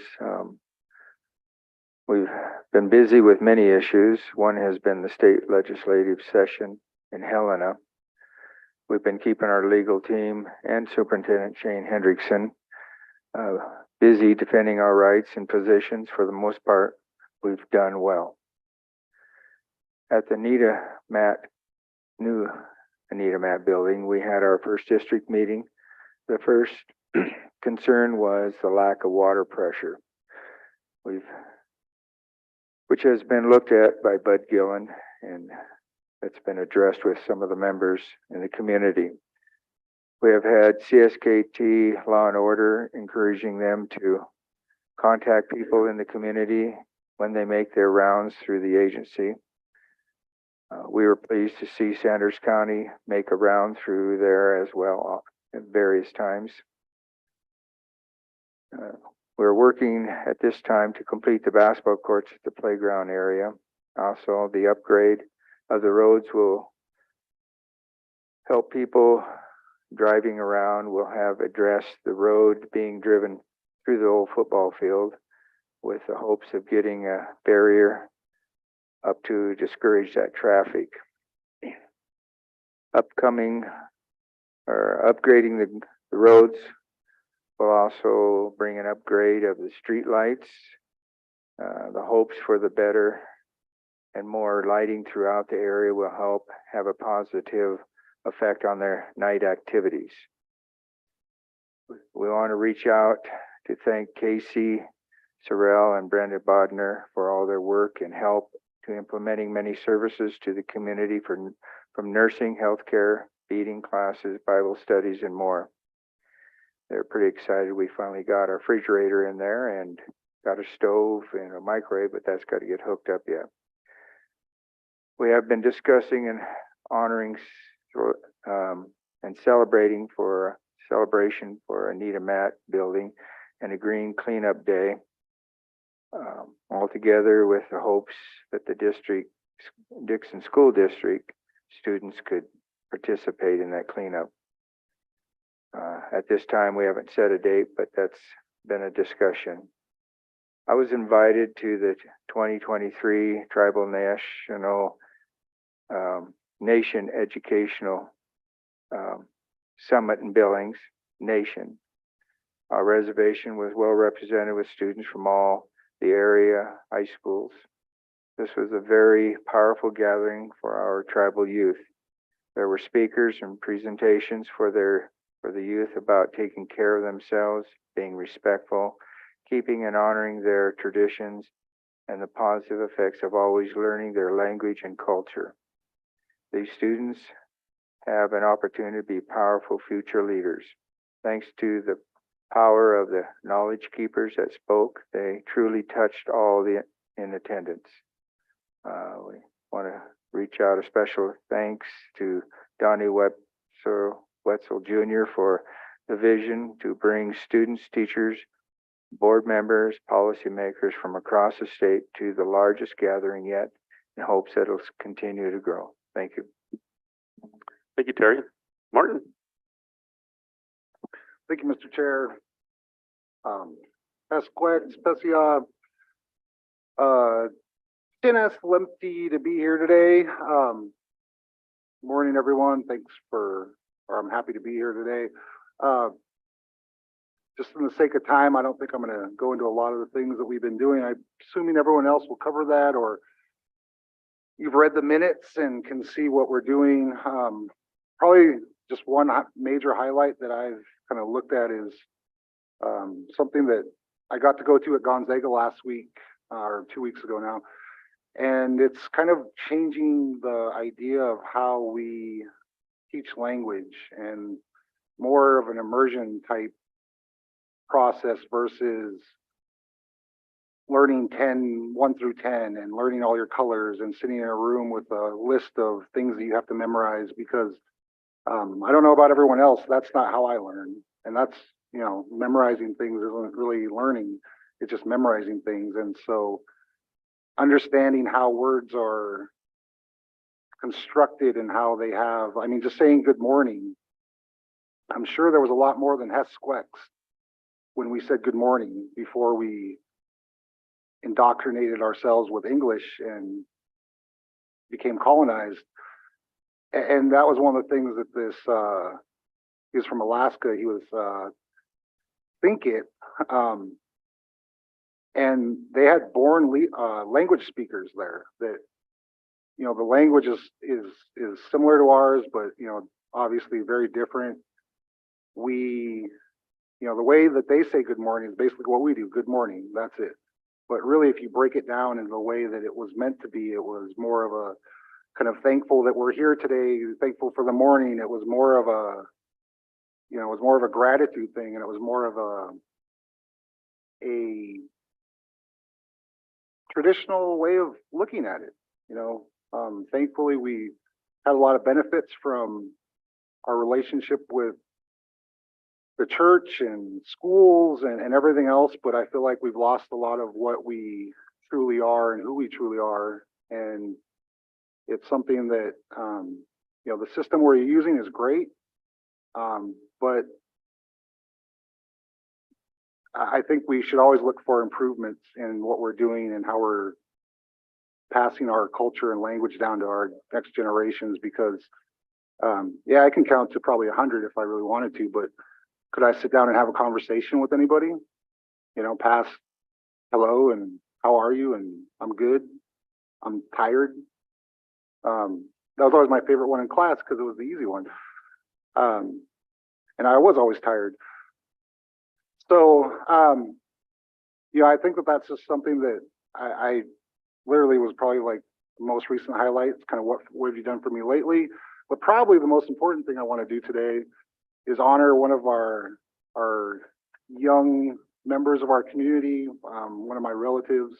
So of course I'm biased, and also an entire school and wrestling team from Ronan. The Ronan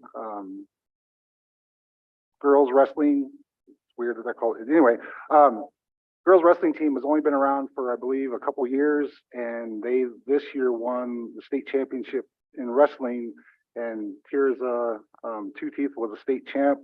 She was runner-up last year. One of my cousins who I consider a brother, I watched them grow up. I think I coached them a year in rookie ball or T-ball or something, and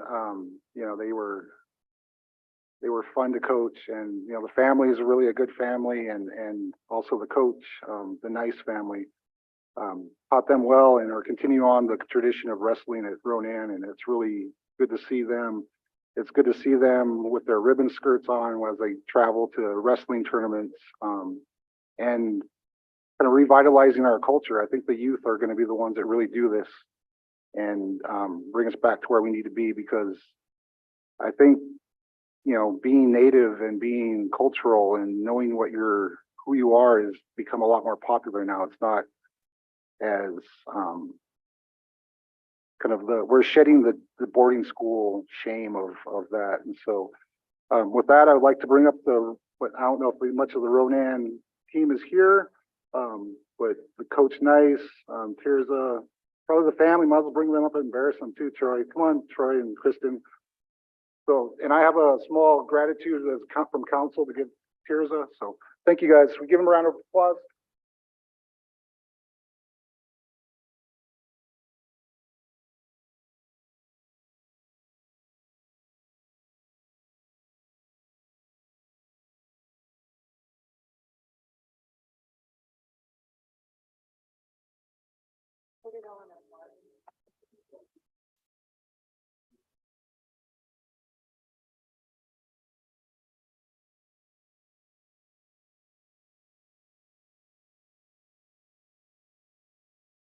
We're gonna do another honoring of this team, a little bit later in the program, too. Oh, just wait, Cameron. Yeah. Thank you, Martin. Outstanding achievement. Anything else, Martin?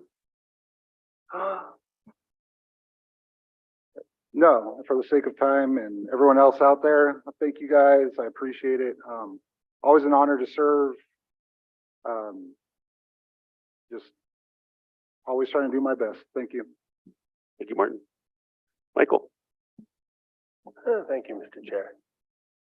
First of all, I want to thank everybody that's here. It's always so good to see you. So much of my term has been during COVID and this chamber was empty. And it's so nice to see people here. And start off by thanking Stephen for that prayer. Try to hang on to happy words like Stephen asked. And, always good to hear the drum. Thank you, drum. Always good to start with the drum. I don't have a lot to add. Carol mentioned the selenium problems in Lake Koocanusa. It's getting awful. It's actually getting awful. Fish are dying. And that whole system, tech mining is very irresponsible in how they are dealing with us, basically. And so we're working hard at trying to get an answer to the selenium problems coming from tech mining down out of the Elk River drainage into the Kootenai River drainage. So that's just one aspect of the Columbia River that I've been paying attention to. The Columbia River Treaty is also up in 2024, and it is what controls floods across the whole Columbia drainage. And so looking at flood control and power generation and trying to fit fish back into that, because the fish are dying throughout the whole region. Columbia River is dying, and it's painful to watch, actually. It's actually just painful. And there is a lawsuit in the Washington, Oregon area that also is looking at the biological operations of the river. Those three aspects of Columbia River are part of what I've been paying attention to quite a bit more even this last quarter. And so if you're not aware of those things, they're in the news and you can find out more. But people are actually afraid to utilize fish out of the Columbia River system now. And it's just painful. One other issue that I've been dealing with is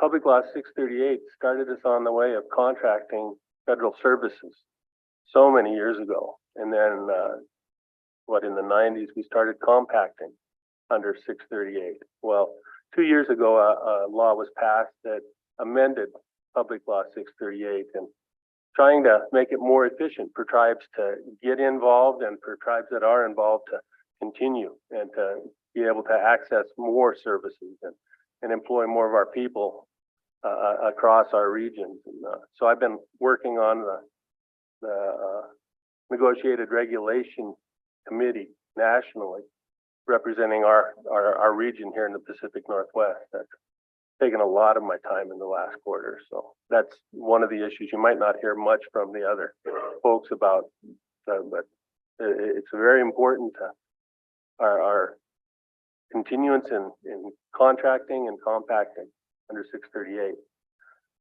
And then I'll close out just saying, again, thank you to my colleagues. It's been an honor to be working with you all. Remind everybody that you can get a hold of me.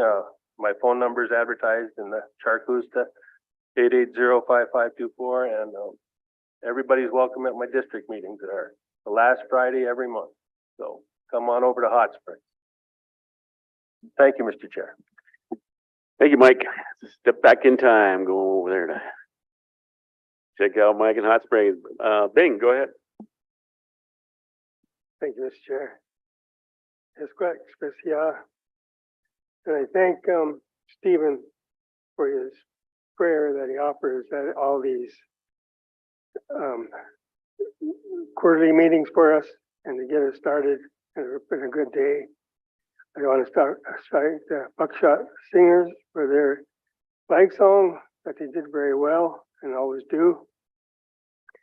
And I'm going to do like Martin did, just kind of hit the high spots, I guess, because Carol got them all anyway. So, but anyway, I'm sorry, Carol. But anyway, I'm just going to hit some of the things that we've been involved in.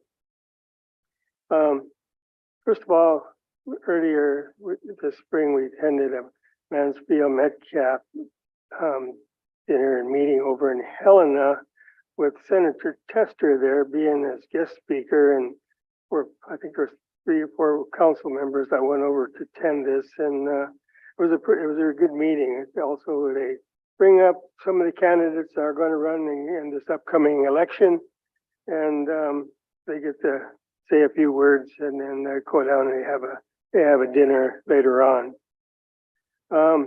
We also met with the Assistant Attorney General Jesse Lasovich on Public Law 280, and we know to Helena to do that. Lenny and I and Jimmy and was you? Yeah, Martin went along with us over there and met with them. And this is going to be quite an issue for both the county, the state, and the tribe. And hopefully down the line here, things are going to be better about what's going on with that. But right now, it's still kind of up in the air and still being dealt with in legislature. Jimmy and I went to a gaming meeting over in Arizona. We had a board meeting over there that we had to attend. Went down there and I'm a board member on that committee, so I had to be there for that meeting. And so it was different down there in that country, I'll tell you. But they say to move to Arizona, but I didn't tickle me any down there. But anyway, we went down and went to attend that meeting, and then last week we were over in San Diego at the National Indian Gaming Convention. And again, it was a board meeting there, and we had election of our officer, the president, and the vice chair over there. So it was quite a little ordeal down there at that meeting. We also met this spring with the Missoula County Humane Society on our dog ordinance and stuff, and we went down over there to see their facility and what they had and how they kind of operated their facility down there. And it got to be quite a little meeting that we had down there. Terry almost got bit by a snake down there, so I scared him. They're talking about bringing boas down there to that center down there, and I hit the cage and hit Terry on the leg, and he thought the old snake got him. He got kind of upset with me, but anyway, we got over that. Like I said, we're working on the Arley and Elmo Power Grounds. We went up there to those facilities, looked them all over. A lot of work that needs to be done in both power grounds.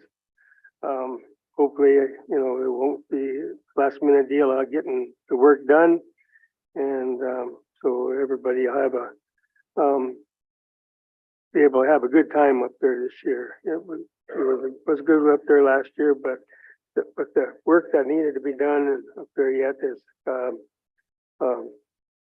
unbelievable. There'll be a couple, 3 years before they get that done. We all, like Carol said, I attended the IDT meeting over here at Forestry, and broadband was discussed there. Putting in broadband, about a couple 100 miles are going to be put in from Missoula to Kalispell, and NEPA and RFP studies still need to be done on that, but that's in the works. Also, the North Buffer Zone was talked about. They're going to have a small logging sale up there. They got about maybe 10, 12 loads of logs that want to take out because of blowdown up there. And then also they're getting some root rot and some beetles coming in there to killing us, trying to kill those trees too. So, it's, they got quite a bit. There was all that, got some work up there to do to get that stuff out. We're also been kind of keeping our eyes open on a hunting bill. That's being brought up in legislature right now by Senator Fielder from Thompson Falls. And that's going to try to open fee land property here on the reservation to hunting. And they're working on that to stop that right now. And it looks like we've got a pretty good foothold in there to do that. So hopefully overall that that will be done. And that's about the highlights that I've got to report on. And again, I want to thank everybody for being here. And hopefully, next quarterly meeting in July, we'll have this attendance like this again. There's powwow season, and 4th of July is in the middle of the week. So again, thanks everybody for being here. Thank you, Bing. Jennifer? Thank you, Chairman. Looking at my notes here. Okay, yeah, thank you everybody for coming. I'm a little bit tired today. I just got home last night at midnight or so from Las Vegas, where I was attending the Reservation Economic Summit. And I made some really interesting and potentially very useful contacts to that I'll bring forward to council next week to talk about how some other tribal entities might be able to help us with potentially a nursing home or addressing some of our housing needs on the reservation. So I'm really excited. I got some really very useful information for us, potentially useful information. So I am also on the State Tribal Economic Development Commission. And one of the things we talked about is how the tribes in Montana can support and promote each other economically. And I'm really excited about some of the things that we're talking about and some of the things that we're planning to do in Indian country. And I'll be attending a Montana tourism meeting later in the month. So I'm very excited about that. And, so sometimes things seem like they're not being worked on, but we're constantly working on them. One of the things that we've been talking about a lot is the solid waste issue in Lake County and what we can do on that. And I just want to reassure people that we are looking at options and we have people working on that. And then we also met with the staff of the Three Chiefs Cultural Center, and we listened to them and about their needs and their wants for a future Three Chiefs site.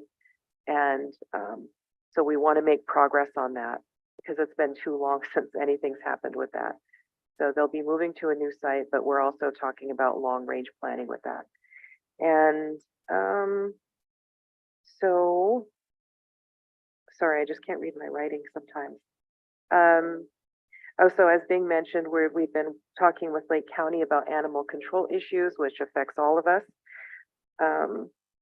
We did go on tours of the powwow grounds, and I'm actually really excited about that. I missed the Elmo one, but I've been to the Elmo powwow grounds before. But I think the thing that's interesting to me is that we're looking at how we can use the powwow grounds to do other things and to use them as emergency shelters, because it seems like every single year, like Tom said, the prevalence of forest fires is growing every year, and every year lots of people get displaced. And so we're looking at how we can turn the powwow grounds into places where people can go in a place of emergency, and they're set up that way. So people know where to go and that these places are equipped to handle that. People who are displaced because of emergencies. So the Ronan Clinic will be opening soon. I'm really excited about that. And so the election committee. So one of the things that I'm also excited about with the election committee is that we've added 3 new members to the election committee, and the 3 new members will be non-voting. 2 of them will be from the community, so people can apply to be on those positions, and that will just help create transparency. So more of the community is involved, and the 3rd position will be from the legal department, and also a non-voting position, just to make sure we do everything above board. And then we'll also be looking for a part-time election assistant, election aide. So just to make sure everything runs flawlessly, and we do our best to have a fair election and then in the upcoming election. And also, I think as other council people have mentioned, we've also been talking a lot about PL 280, what our options are, how our departments feel about that, what they feel like they're capable of doing. And I personally feel like we always know what's best for our people. And I think it's an opportunity for us to really talk about how we can best serve our people instead of criminalizing people, how we can help people, how we can help rehabilitate people. So that's something I'm really interested in. And I'm not sure if we talked about this at the last quarterly, but as an organization, one thing I'm really proud of is we've talked about measurable goals for each department that we've talked about with Rick Enyas. And I think that's really exciting, and it'll help us provide better services to our membership, making outcomes and goals measurable on paper. And so we've had reports from schools. Schools come in and talk about how they're serving Indian students, what their results are. And so one of the things that I talked to Miranda Berland about is providing some training for tribal parents on how to advocate for themselves.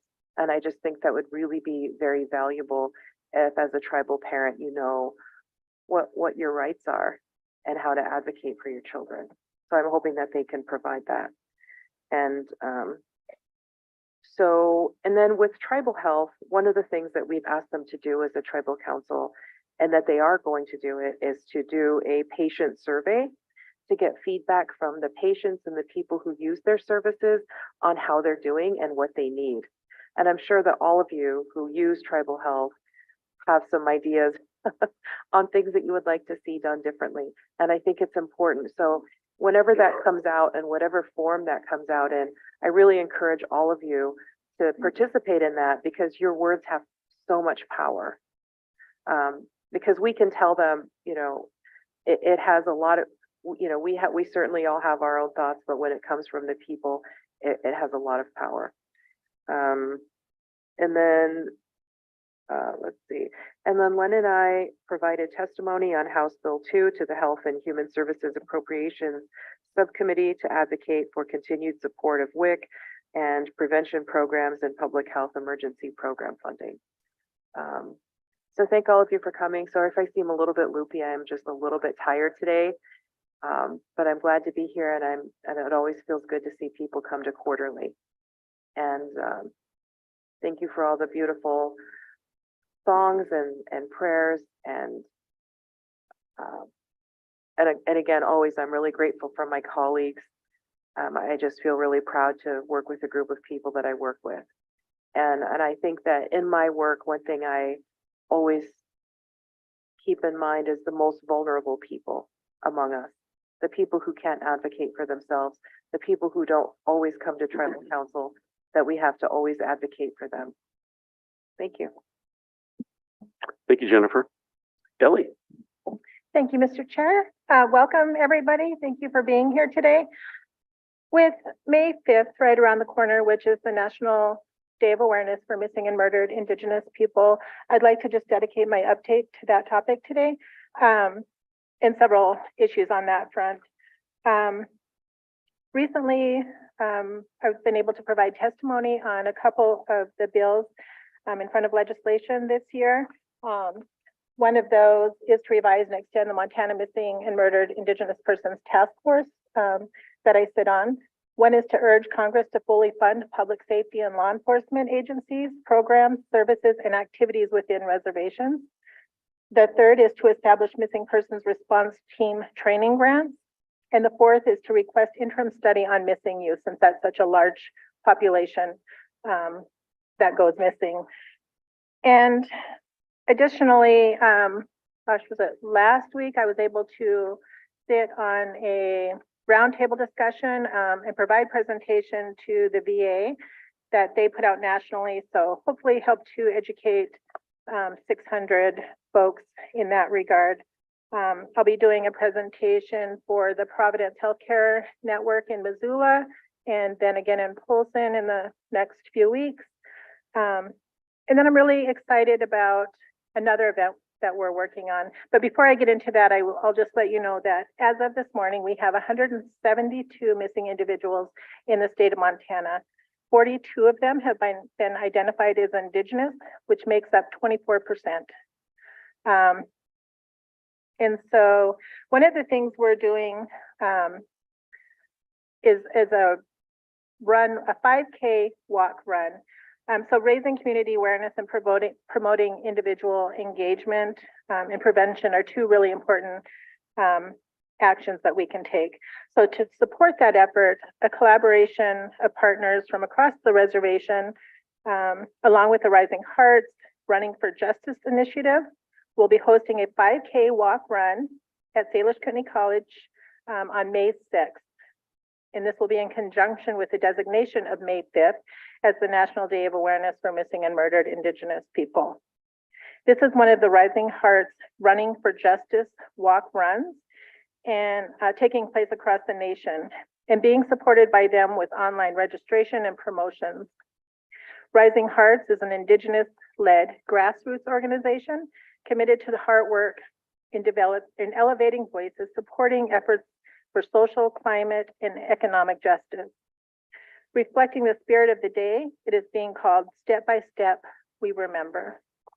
And I would just like to, I'm going to put that stuff up on the screen, share if I can figure out how to do that actually.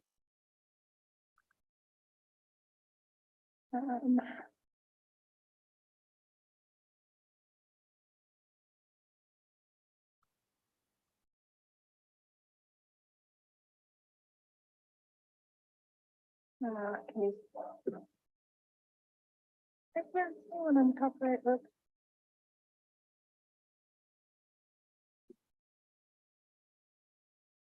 Can you see that? Okay, so this is the flyer for the event. I will get it sent out on email and on social media, so you can access the registration pages. We are looking for volunteers.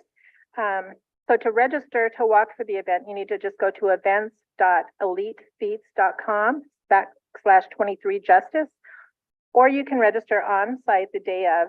And if you do the on-site registration, a part of those funds are going to be supporting the CSKT MMIP Victim Services Fund that we created last year. And that fund is used to help support families with costs related to search efforts. So a part of the money will support that. We are looking for volunteers, as I mentioned, so you can go to journeytomentalwellness.org and click on the red teepee, and there's opportunities to volunteer. If not, just please show up, walk, help us support the families, those struggling with the loss of missing loved ones. And these will be t-shirts that'll be available for sale at the event and prior to, and those funds will also support the cause. And then I had an email the other day, Dana Grant was sharing, and another individual, Kayla Ridgely, is selling shirts to help pay for a headstone for Miss Rosie Kenmill, who went missing in 2020 and was buried in 2021. So to help support that effort, if you'd like to purchase a t-shirt, these are available as well. And this email is out on email. And then I would just like to publicly thank Erin Rummelhart, Dr. Nikki McKenzie, Shannon Calico, and Shelby Petalou with Providence Healthcare Network, Ashlyn Morosco with SKC, and Dana Grant at Safe Harbor, who have all put so much time and effort into this event. So hope to see you there. And Mr. Chair, that concludes my report for today. Thank you. Thank you, Ellie. Jimmy. Thank you, Mr. Chair. First of all, I'd like to thank Stephen for the prayer. The prayer is really good to start the day, and the drum is just adds to that. And thank you all for coming. You know, the council's pretty much covered everything that we're all involved in. One way or another, we're doing these things together. But you know, I attended Mansfield dinner was Councilman Matt in support of John Tester. One of the highlights was the elders luncheon. That's really, really important to me. I really enjoy visiting with those people when we're at those functions. Also, I was there for Helena Public Law 280 that Jennifer mentioned. That's really important, depending on how it ends up for our people. One of the things that have been concerning to me is the mission, or the landfill at Lake County. You know, people are struggling to get their pass to dump their garbage, or either they can't afford it or they don't want to buy it, and it's creating a real issue with garbage. I think I've called a couple of people, but you know, some of the people don't have a way to get it there or family that'll haul it for them. I think it's going to be an issue here pretty soon.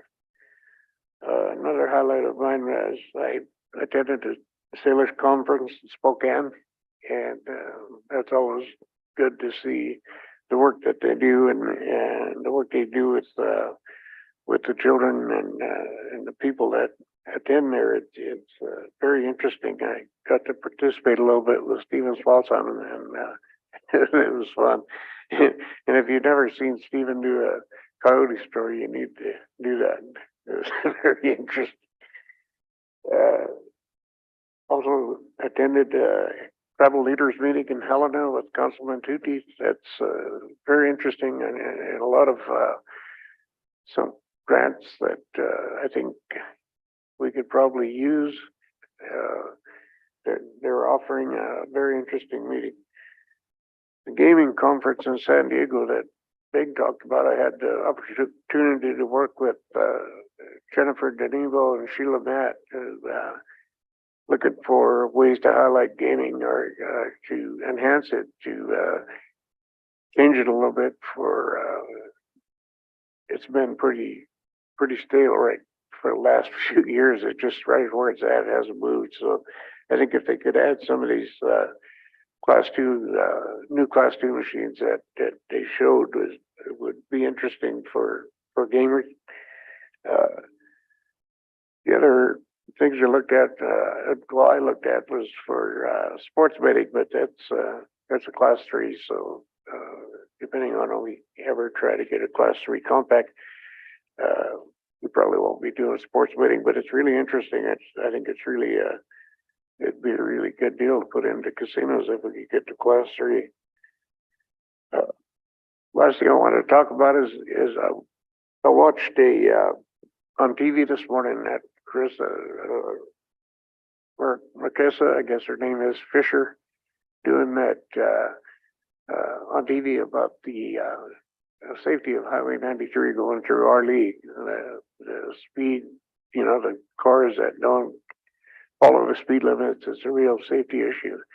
And I've been, since I got on here, I've been mentioning the whole corridor of 93. It's really, because of the influx of people that moved into here, it's very dangerous. I spoke with John Tester, Brian Zinke, and Greg Gianforte also about just the safety of 93 as you come into Everett all the way through, because there's no left turn lanes for people that live on them sides of the road. Cars doing way over the speed limits now, and a whole lot of traffic. It really concerns me about some of the people that live on this highway that have to get on it every day, get off it every night. It's a real safety issue because of all the traffic.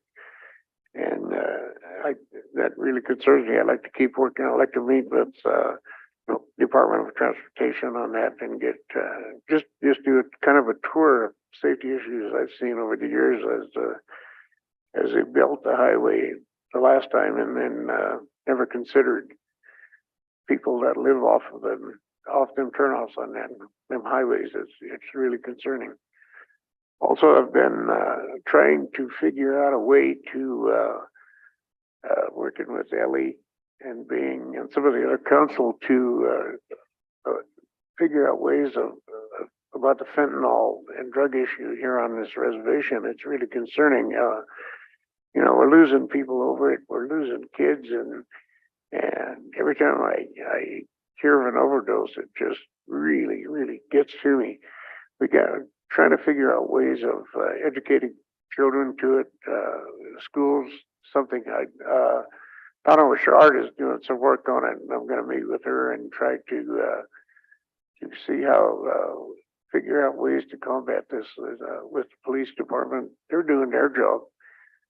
They're taking away the pills that they find. They're putting the people in jail, but they go right back out. So it's not solving the problem. I don't know how to solve this problem, but I know that it's a real issue, and it's affected my family, pretty much everybody's family, and it's very scary. And so that I really, really would like to work on that a lot and try to help fix that issue. I thank you all for being here. Thank you, Jimmy. Len? Thank you, Mr. Chairman, members of the council, and distinguished membership. I want to thank you all for being here with us today. And one of the good things about being last is many of my colleagues have mentioned all the things that we've been working on. So I'll be very, very short here. But one of the things that I'm really proud to announce to the members is that this council is working wonderful together. You really need to know that, and you need to hear that, because we all, not only do we get along, but we are all on the same page about what it means to serve the people. We are looking at different concepts of how to improve services to the membership, and that's very important to us. And so I'm really glad that to be here today. I'm honored to serve as the vice chair, and because these people here that I'm working with makes the job so much easier. And so I just wanted to just really quickly mention that. One of the other issues that we have opted to do was to acknowledge the employees, the accomplishment that the employees have done. We think it's really important because they are the ones that contribute to the success of our tribe, and so they need to know it, and they need to hear it. So I think that's extremely important, and I just wanted to just quickly mention that. So, Mr. Chairman, I will be very short here to get us back on schedule. Thank you. I'm Lynch. Once again, thank you, all of you, for coming today, and I'll make mine real short too, because I know that there's some honorees I want to get to. I just want to mention one thing that I had a privilege to do this legislative session, is go do a joint address to the House and the Senate with Senator Tester and Senator Daines and Congressman Zinke and Congressman Rosendale, and that was a difficult challenge, because talk about divisiveness. That's a house of governance that has a very extreme nature to it. And so I was trying to encourage them to listen to the minority opinion, listen to the diversity that we have in our state, and recognize that as a strength, and recognize that as something that they need to honor and try to just embrace in all of their decision making in Helena. So that's an ongoing thing, and I want to encourage all of you to be active voters. The one thing that demonstrated to me as I witnessed what's going on in the Capitol in Helena is that we need good people to run for office all across the state, and we need to have engaged voters. So please consider that as we move forward. I wanted to talk just a little bit about a couple other things we're working about on off the reservation. We talked about Elk River mining, polluting from Canada into the Kootenai River system. We're still working to clean up the Smurfit Stone plant down in the Clark Fork, because we've been doing some work on that. But we're also looking at how we do land back on a bigger scale for us off the reservation. So we've been engaged in the Blackfoot drainage with the Bureau of Land Management and the Nature Conservancy in co-management of that area. Fire Control mentioned a little bit about that actually this morning in a different way. But we're also looking at the Nature Conservancy returning land back to our tribes in a particular area at the Blackfoot up Gold Creek called Prim Meadows. Very beautiful place. So we're looking at a lot of that opportunity to get us back out on the landscape in our entire Aboriginal range. So we'll be focusing on that even more, because we'll be trading some land, Forest Service land off the reservation for state trust lands on the reservation. We want to make sure that we don't lose access to those Forest Service lands off the reservation for the trade that we're going to be involved in, the water compact. With that, I'm going to stop and just say that what Lynn talked about, employees throughout our entire government are so important. And we have a lot of career employees that spend a lot of time, a lot of folks that have helped us be where we're at today that I'm so proud of. And so I want to right now, just for the record, read for you the folks that just recently retired. And I have 4 here on the list. Clayton Matt, who was our longtime employee here, just recently retired as the our resource division man. You know, I actually don't know the title of that. What is his title? Rick? Oh. Anyway, Clayton worked for years in our water resources program, and he just recently retired. Levi Ewancorn for maintenance just recently retired. Of course, Bernie Azure recently retired, and Donnie Klein with maintenance just recently retired. We also have a lot of individuals that are on the workforce that have lots of years of service. For the record, we want to read those into the minutes this morning. Those people that have made their dedication to our government and service to our people for 35 years or more. So Ellie, would you start us out? Absolutely.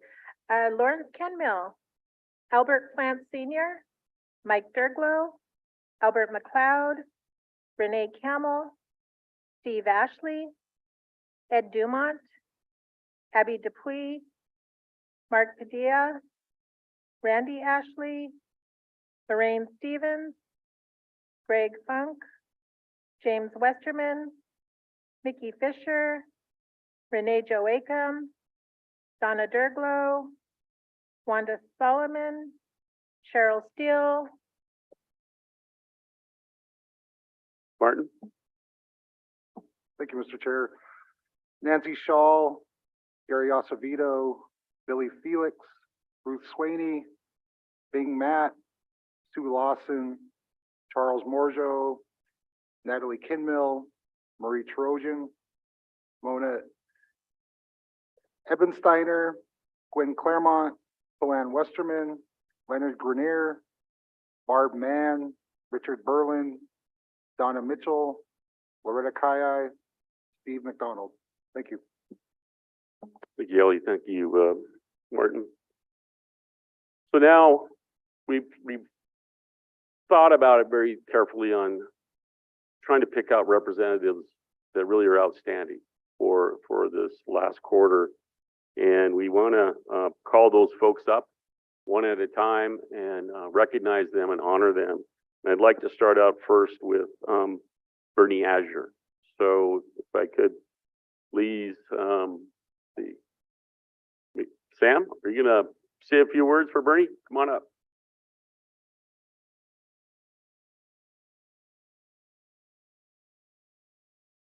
Bernie's been a long time reporter, and here's one thing I want to give a shout out for, and this is, you know, journalism, and journalism has been done by folks like Bernie, is at risk.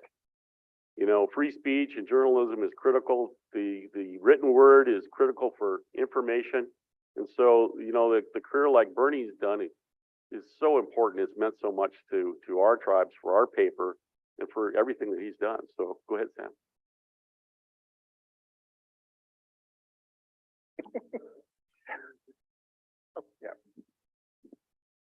It's on. So my name is Sam Sandoval, I'm the editor of Charcusta News. I met Bernie just a few years after I started, and what I was amazed by him was the amount of experience that he brought. He had started with Charcusta before I started there, and he'd been working in this area for years. And so, as I started to learn, as I started from assistant editor to now editor, I've always been able to approach Bernie and say, what is, to learn about journalism, to learn about people, because I'm an introvert, so I don't know a lot of people, even though I've lived here my entire life. Bernie has had more experience with a lot of the community.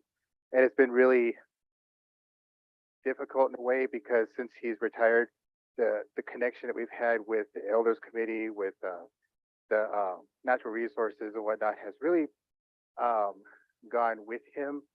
But there's enough that he has taught me that I know where to go now with the storytelling for Charcusta.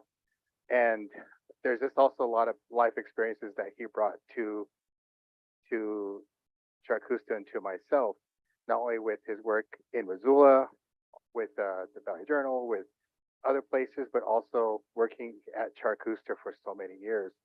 And even hearing regaling the stories of your crazy times at Vietnam, and since then, it's just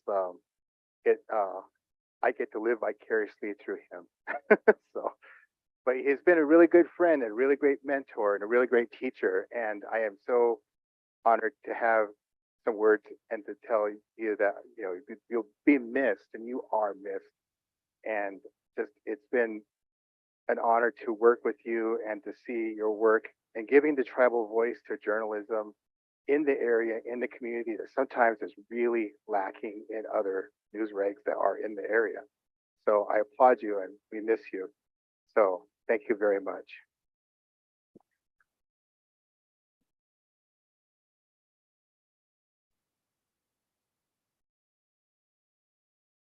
You have any words, Bernie? Of course you do. I guess I'm honored beyond almost beyond belief. I moved on the Flathead Reservation in 1979. I had friends here, and it was easy slide into here from Missoula. And I've met so many people before becoming a journalist and starting this stuff in about 1992. And I got to give a shout out to some of the folks I worked for. And first of all, to Ron Bick, who was the editor at that time.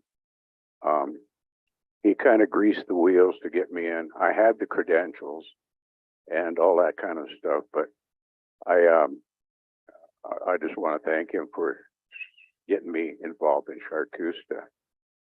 And for the other editors that I worked for, Kim Swaney, for a little bit of maybe 2 weeks, Jennifer Finley, and I hope I'm not leaving anybody out, but also most of all Sam Sandoval. I just really appreciated our relationship. We kind of like shared a little office for the longest time, and I'll be forever thankful for him. But most of all, I'm forever thankful for all the people I met of all ages and from throughout this organization, throughout the public schools. And I've always thought, the one thing I thought most about the tribes here is they appreciate education and are not afraid of people who are educated. And I don't think that happens in a lot of reservations. But anyway, one of the things that Tom mentioned, and I wish that this was I guess more on the front plate is, and sort of what Sam alluded to, is having Indian journalists. They're the people who write the first stories about what goes on here, the first draft of history.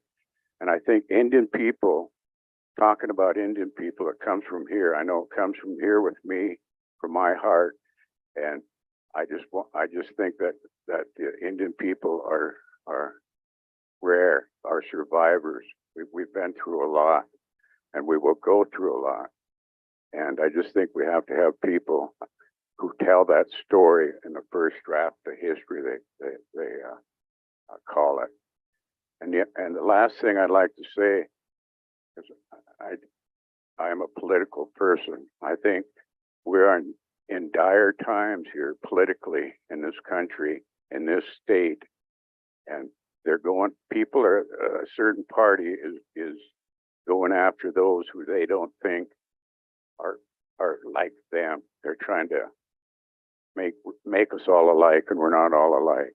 And so the latest thing, I can't believe this is going on. They're actually trying to load the dice to get rid of John Tester, the only true Montanan we have in our United States Congress representing us is John Tester. Indians got to vote, and they got to vote Democrat, because Republicans, I can't see. Bye. Jennifer?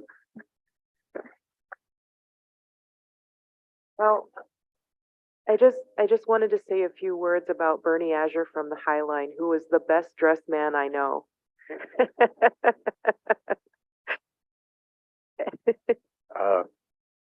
The first person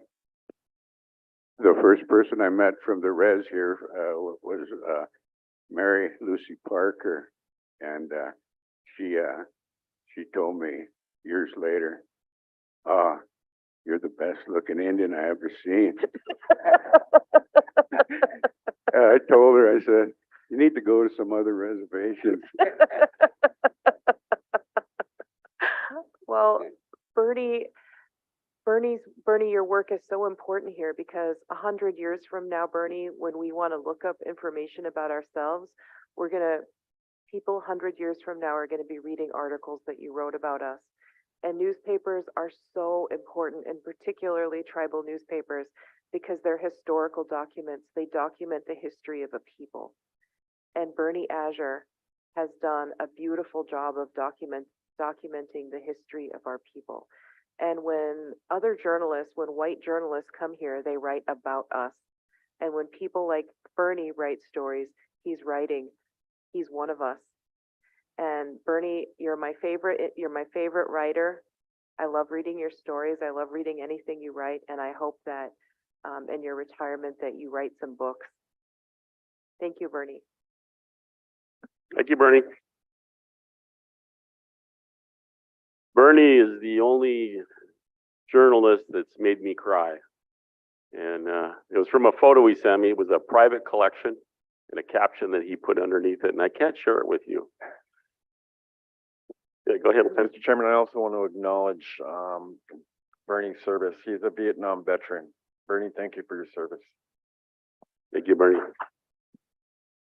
You stay up here, Bernie. We're gonna honor all of you if you can hang out up here. So next, I'd like to do Dennis Corville. Come on up here, Dennis. I know his daughter has something to say. I do also, being a fellow coworker of Dennis.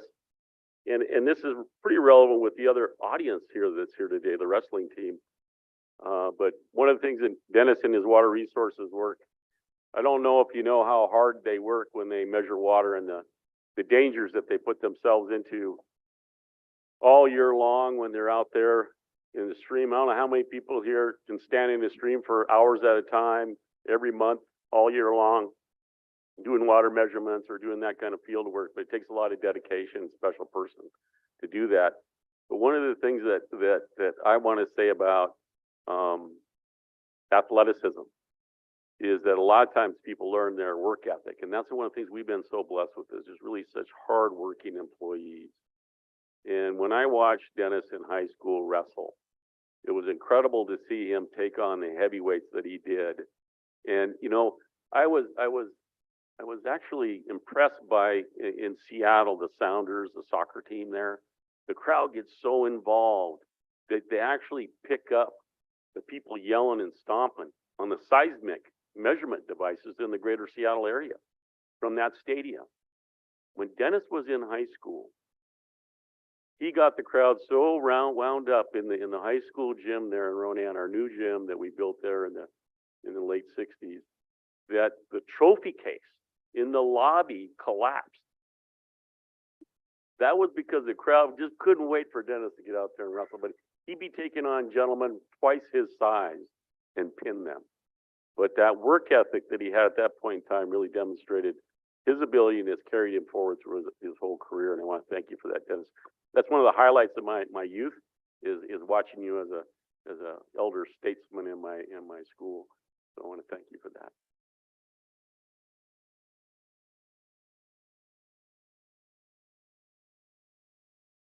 Good morning, everyone. My name is Jessica, and I am Dennis's eldest daughter. Some here may not have had the privilege of knowing my father personally, and I hope I can do him justice by shedding some light on who he is. Dad is a family man, through and through.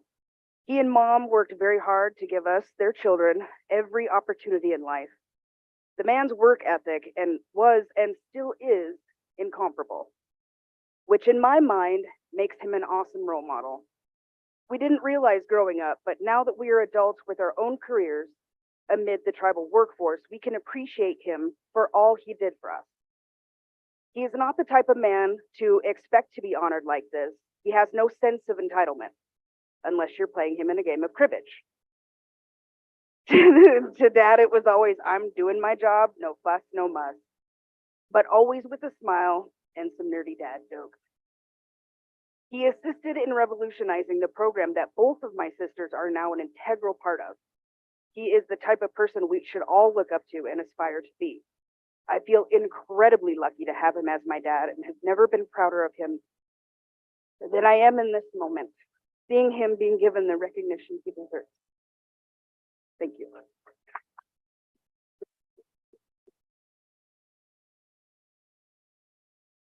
Thank you, Dennis, for being such a great role model. You really do represent our workforce, and you do it really well. And thank you for your career with us. Go ahead, Dennis. You have anything? No? Okay. Next, we have David Rockwell.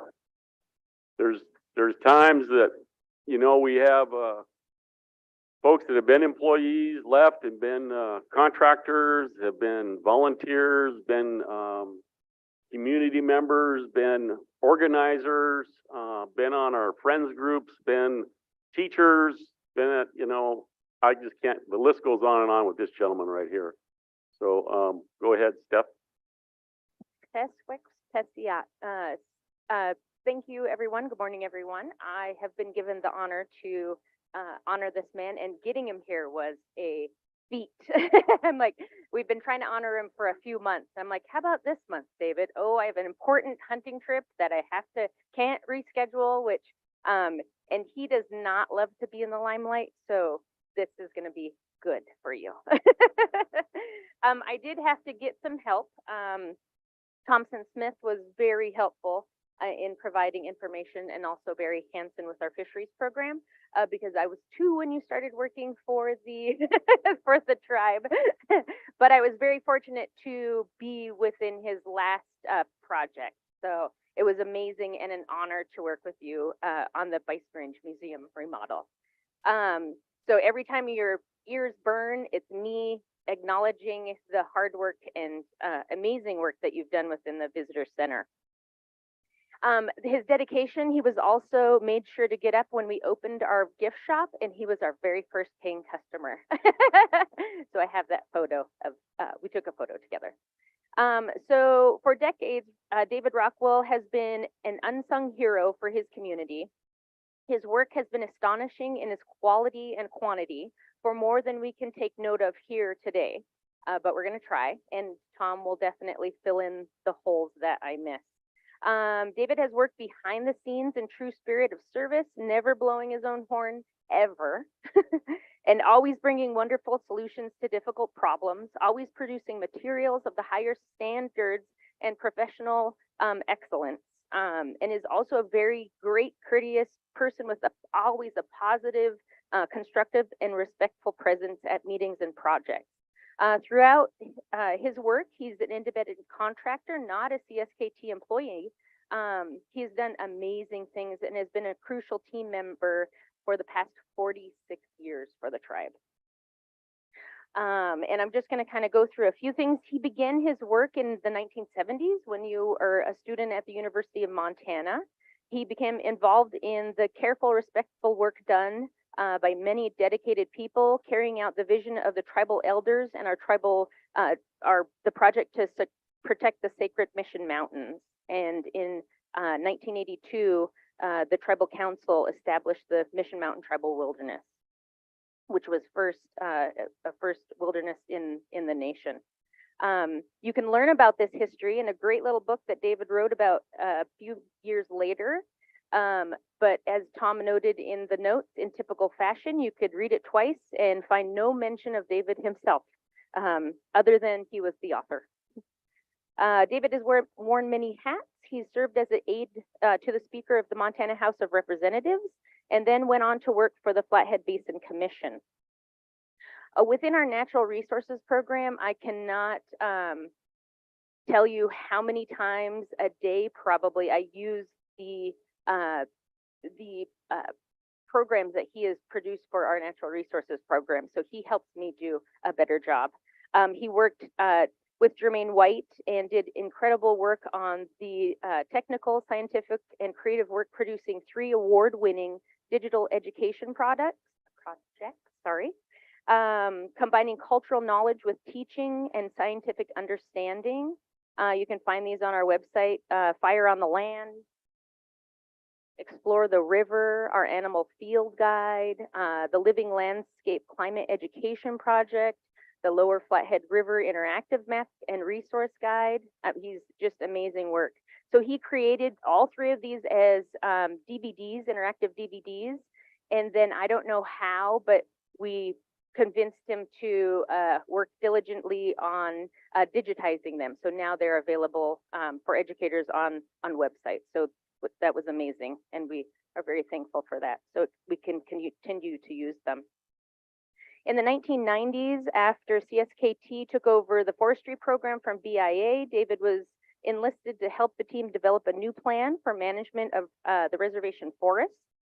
The new plan was once again help mark the CSKT as leaders in the modern application of traditional cultural values and caring for our environment. David was also hired to help plan and implement the restoration of the Jocko River, and that's where Explore the River project grew. Every year, Dave was also hired to produce our huge annual reports to federal agencies on the use of the mitigation funds from formerly known Kerr Dam, now SKQ Dam, for the restoration of habitat. He also did smaller projects for several different departments, including many for the Salish Kalispel Culture Committee, such as the graphic design of pamphlets on the Swan Valley Massacre and the return to the homeland, the Bitterroot Valley history, a beautiful map about the Swan Valley Massacre, which was published in 2017. Hold on, I have one more page. And helping with important records of elders. With Jermaine White, he interviewed about Buffalo with my yaya, Felicity McDonald, Louis Adams, and Tony Inkashola Sr., and in 1992 interviewed Charlie McDonald down at Big Bend on the River about the Buffalo Roundup.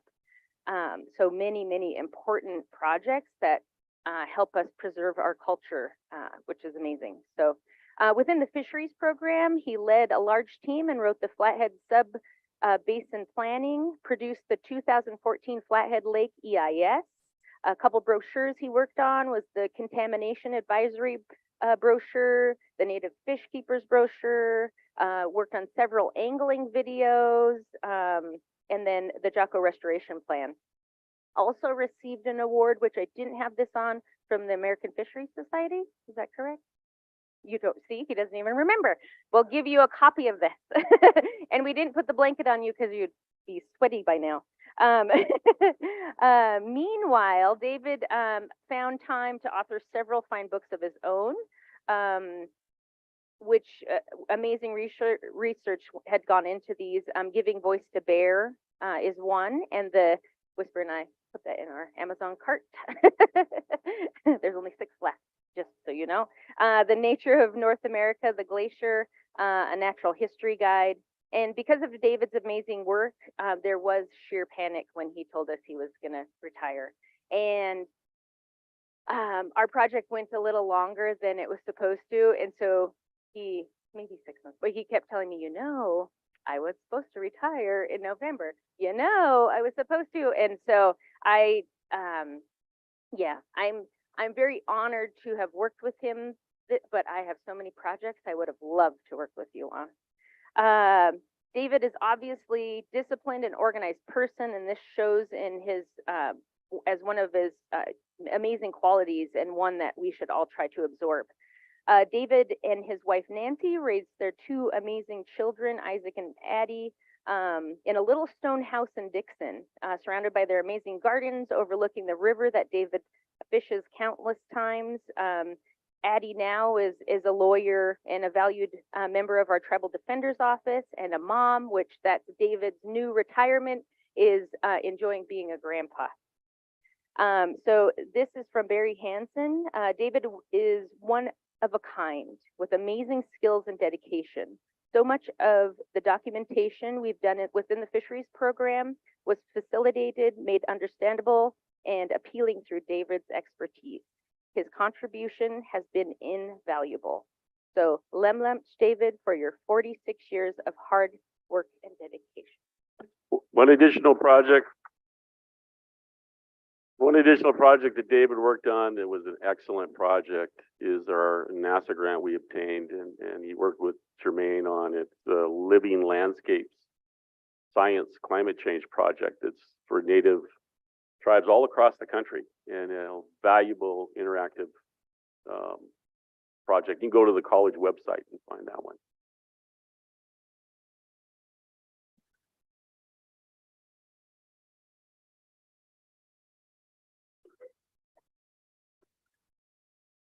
I just say, like the other 2 honorees, I'm very deeply honored, and it's difficult for me to talk in front of groups, but I'll just say that this tribe has felt like family to me, and it still feels that way. And thank you very, very much. Thank you, David. David is also one of those individuals that helped me get my college degree. So you can blame David for me and part of my career. Next, we would like to bring up the Ronan girls wrestling team who won this year's Class ABC State Championship on February 11th. A historical event for our school. We had 4 of the members of that team placed. Of course, one was a state championship. So Cameron, would you come on up? We have this kind of outstanding achievement. We want to make sure we recognize that. And so, it's really amazing to have state champions at any point in time. On our reservation community, it's really important to recognize that. So great job. Thank you, Chairman and Council and everyone that's here. My hat's off, girls. They put in the work day in and day out. I've said this at other events, but thank you to the community for your support. That really means a lot. And I think you need to keep your eyes out for this team. It's only the beginning, and but I don't want to take away from what they did. They really made history, this last year. It was the first year that Class ABC could have a state championship. So right now, girls wrestling in the state of Montana is about 3 years old, I think technically. And so, and actually they will wrestle every girl in the state at the state tournament. So there's no breakup of divisions like there is basketball. Even in boys wrestling, they break them up by divisions. They go there and they wrestle every girl, so it's a true state championship. So hats off to them for winning the AB group. Of course, they broke up double A 'cause they have like twice, 3 times as many girls as we do. So, very honored to be part of this team. Hats off to Tirza for, I think, setting an amazing precedence as the first Ronan female state championship or state champion and the first of this tribe. Many more to come, I hope. So thank you. Thank you, council.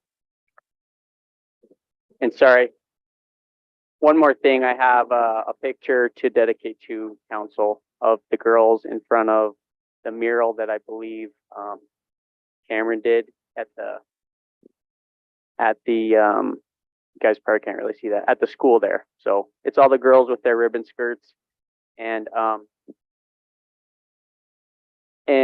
just kudos to them for, I think, being proud of who they are. You know, they're bringing tradition, their cultures and traditions into their work every day, and they're carrying that along with them to the tournaments. We smudge before every tournament, before we walk into a facility, and I think that's been really special, helped us bond. They made these ribbon skirts, and that was their idea, so all my hats off and kudos to them.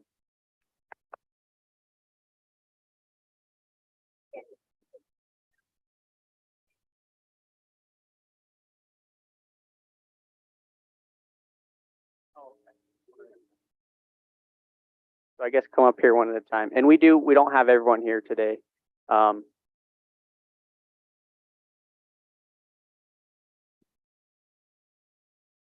Sayla Nomi,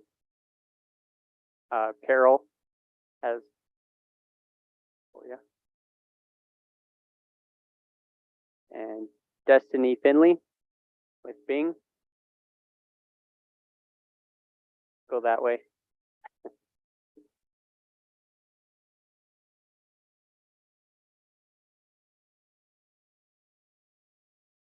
And Tears of Two Teeth, who already received her medallion from Martin. Luresia Weatherwax. Ellie, she's not here today. And so those 4 members are CSKT members. We've got 2 descendants, and we've got tribal member from another tribe, and then a couple non-members, of course. But there's a good representation from both this tribe and other tribes, so something to be very proud of culturally. Juliet Chef, got Len. Bryn Corville, who is not in attendance. Jimmy. Leona Dotson, who is also not in attendance. Jennifer had her. And this is Landon Hughes with Mike. Oh, over here.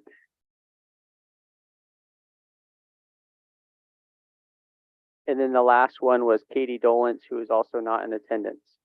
So again, thank you all very much. Thank you, council, for the recognition, and hopefully there's more to come.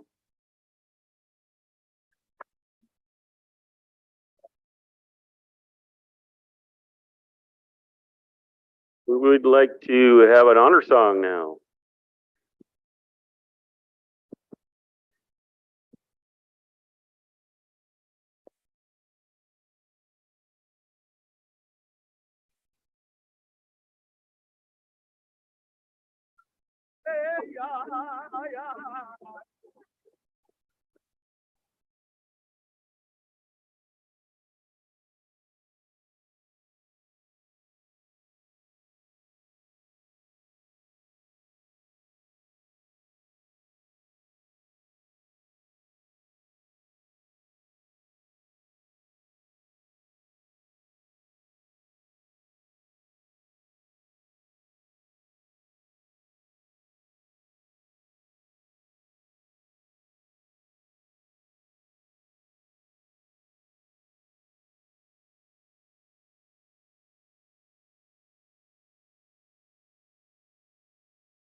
Want to make sure everybody knows there's still shots down the hall, still some food across the hall. We'll take a quick break. And I want to thank our drum, Buckshot, for their.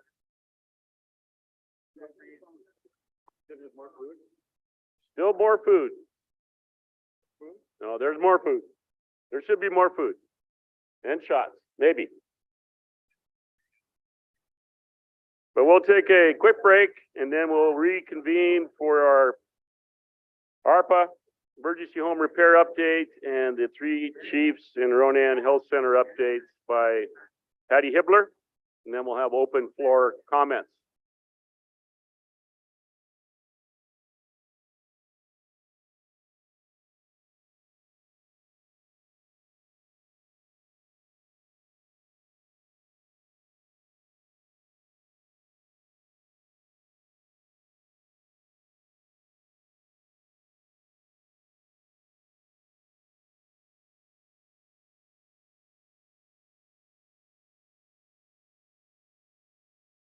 Can you guys all stay up for a picture? All the honorees, please. We need a picture for the paper. We'll go ahead and put a mask over Bernie's face so we won't break the camera.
Okay, we'll get back into session.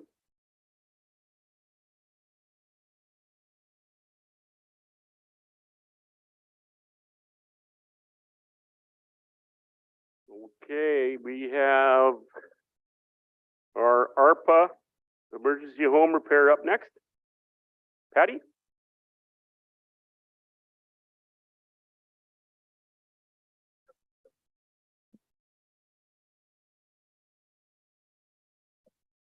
I know Patty has been a lot of interest in this one, so. Thank you, Chair.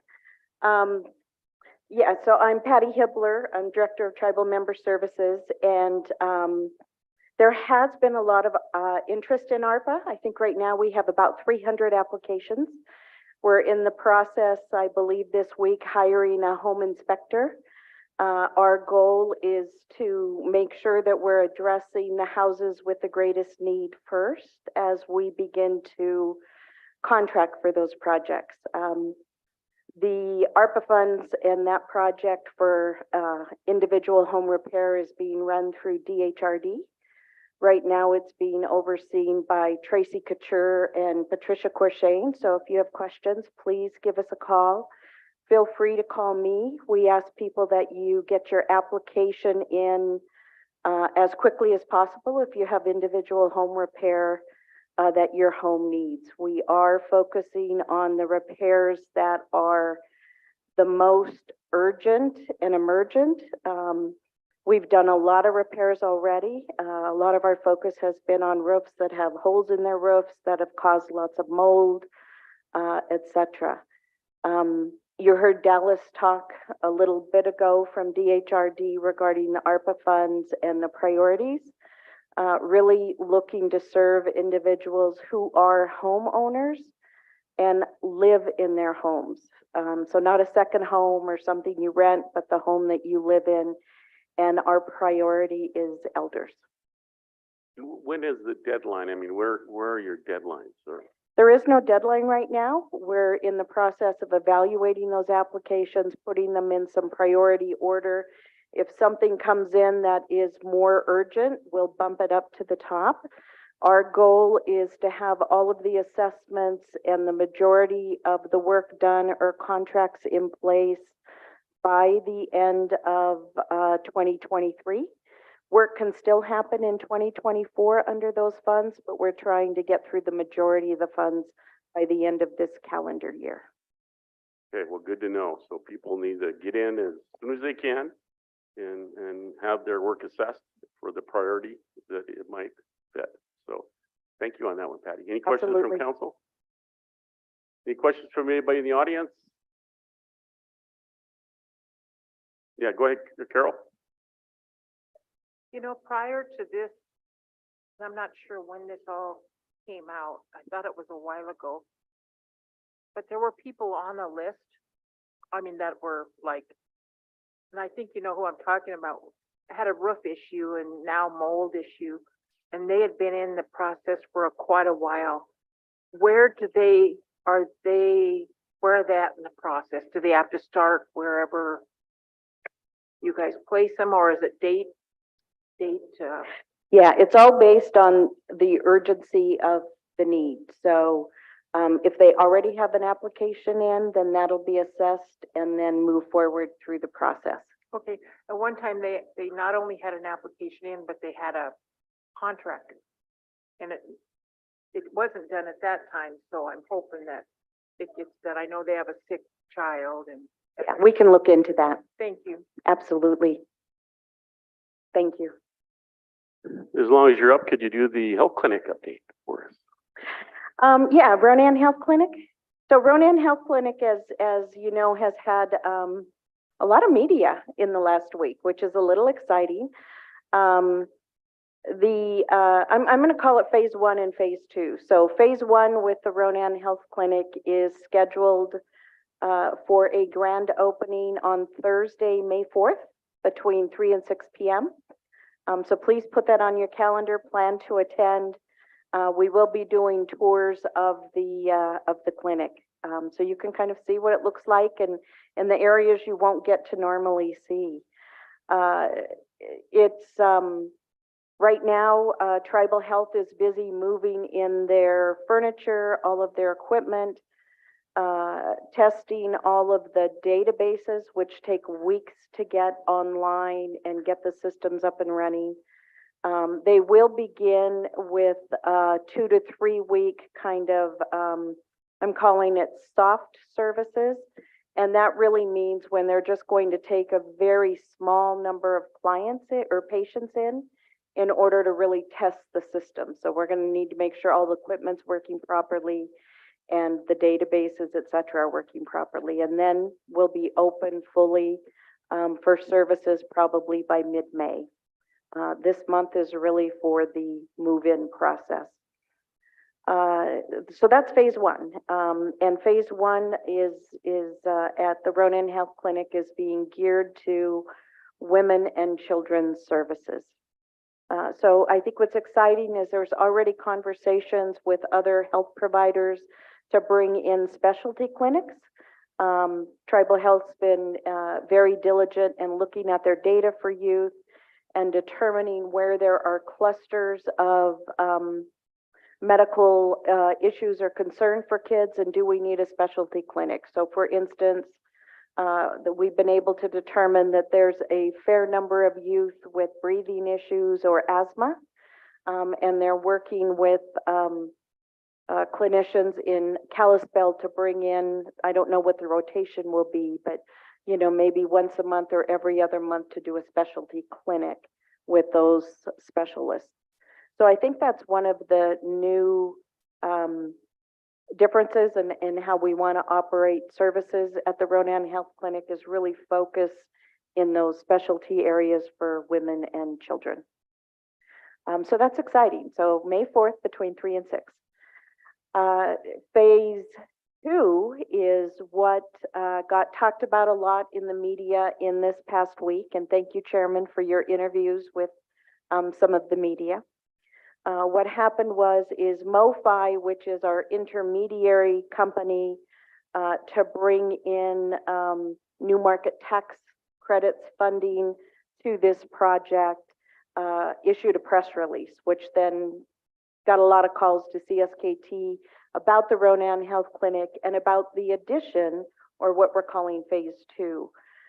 Some of you may realize that in the first edition, the first kind of renderings of the master plan for that property in Ronan was much greater in the clinic area.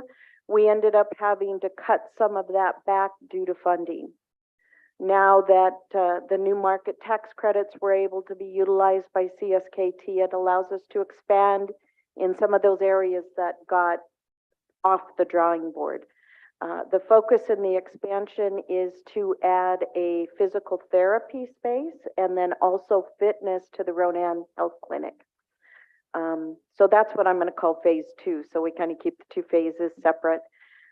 So phase 2 is, we're hoping that construction will start in May, and looking to sign the contract with the construction company with that physical fitness and therapy space being completed in early January, along with a drive-through for pharmacy. So those are the 3 additions in phase 2 that'll be coming to the Ronan Health Clinic. That's exciting. That is, any questions for Patty? Any questions in the audience? All right, Marie, could you come up and give us an update on the 3 chiefs, or Patty, are you doing that one?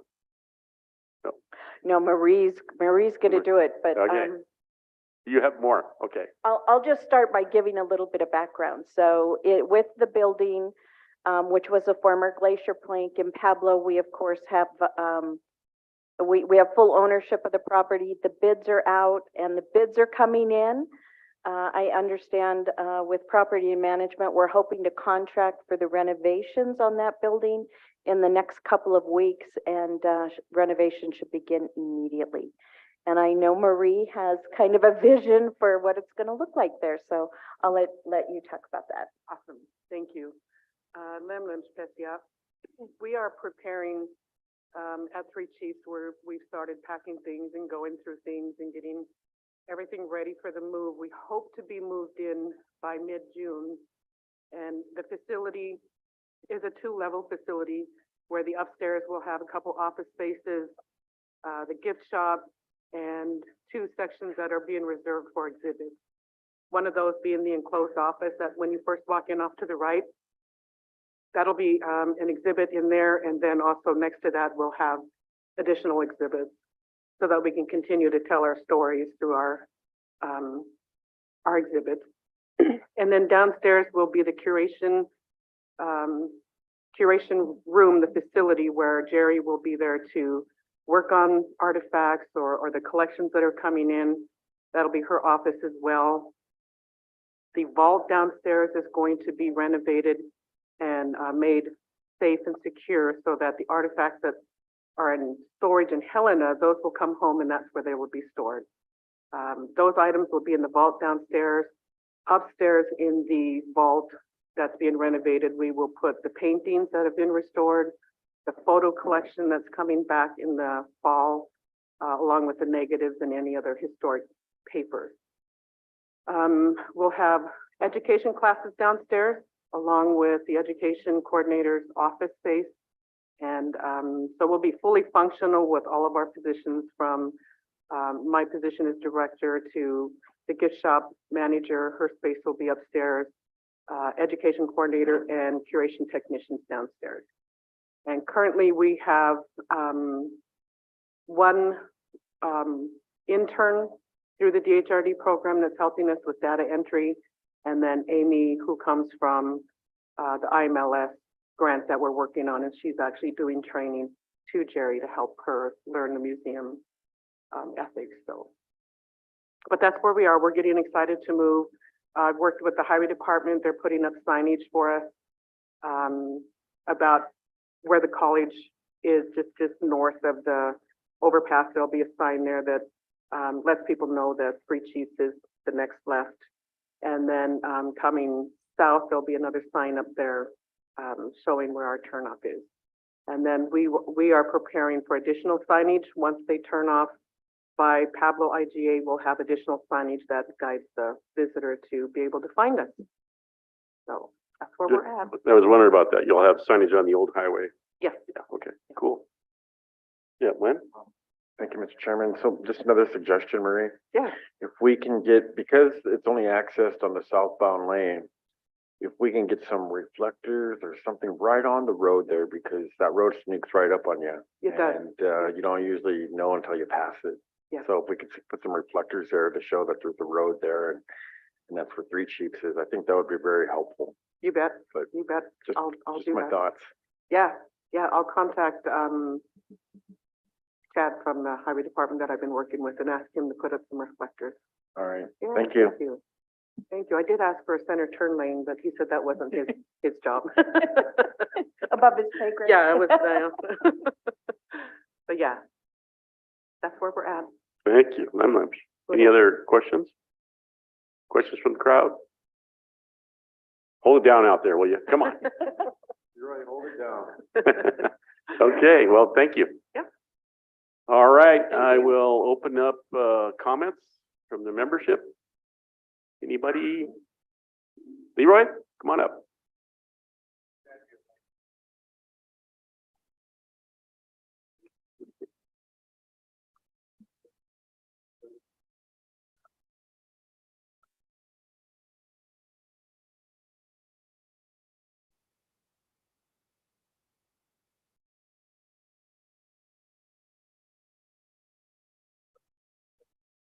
Oh, sure, Leroy. Brought the big gun, huh?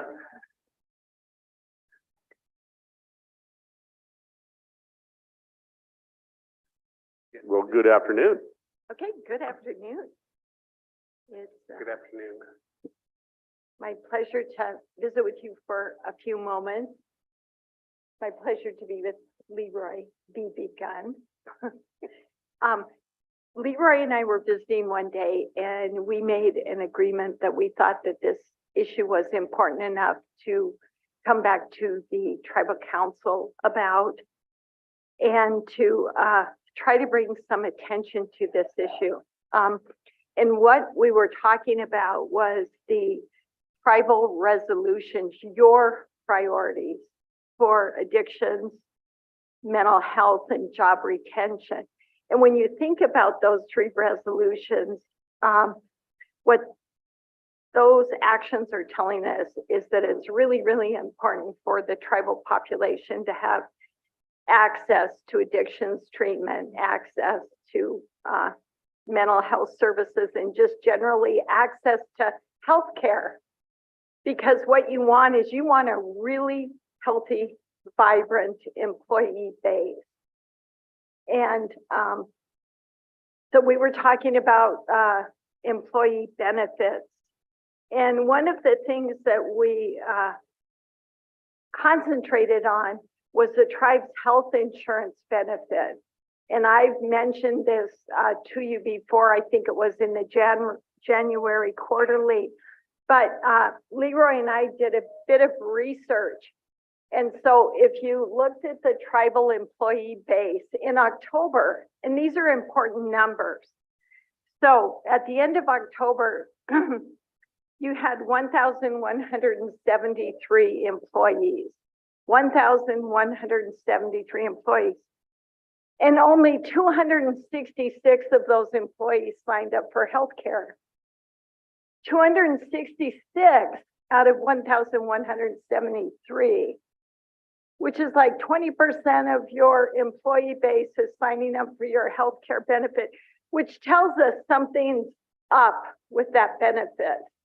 And I think what we have talked about is what's holding people back from signing up for that particular benefit is the cost of health insurance. So we would like to advocate that in your next budget period that the council consider paying a larger share of the employees' health insurance cost, and that then you might increase the number of employees who sign up for health insurance. But health insurance and the type of benefit you have is also really important for job retention. It's one of the first things people look at before they think about working for an organization. What do your benefits look like? But if you paid a larger share of the employees' health insurance cost, you would increase the number of health choices people have. You could increase the revenues available to tribal health, because if someone goes there, then they can bill. So you could increase your third-party revenues. And the other thing is that health insurance programs offer webinars on mental health, mindfulness, nutrition. So you get all these nice notices about all the other services that are available because you have a particular insurance. So it's just a host of benefits if you offer your employees a good health insurance benefit. And then I'd like to turn this over to Leroy. Just one question, Teresa, on your stats there of 1,173, only 266.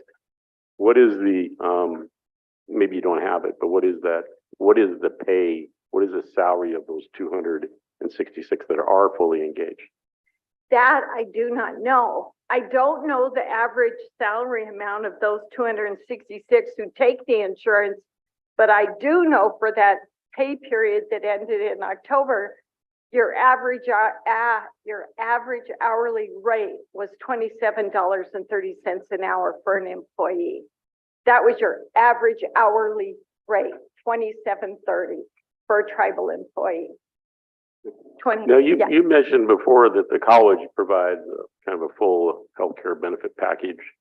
And in comparison, then, what is the average salary for college employees that are engaged in that, on 100%?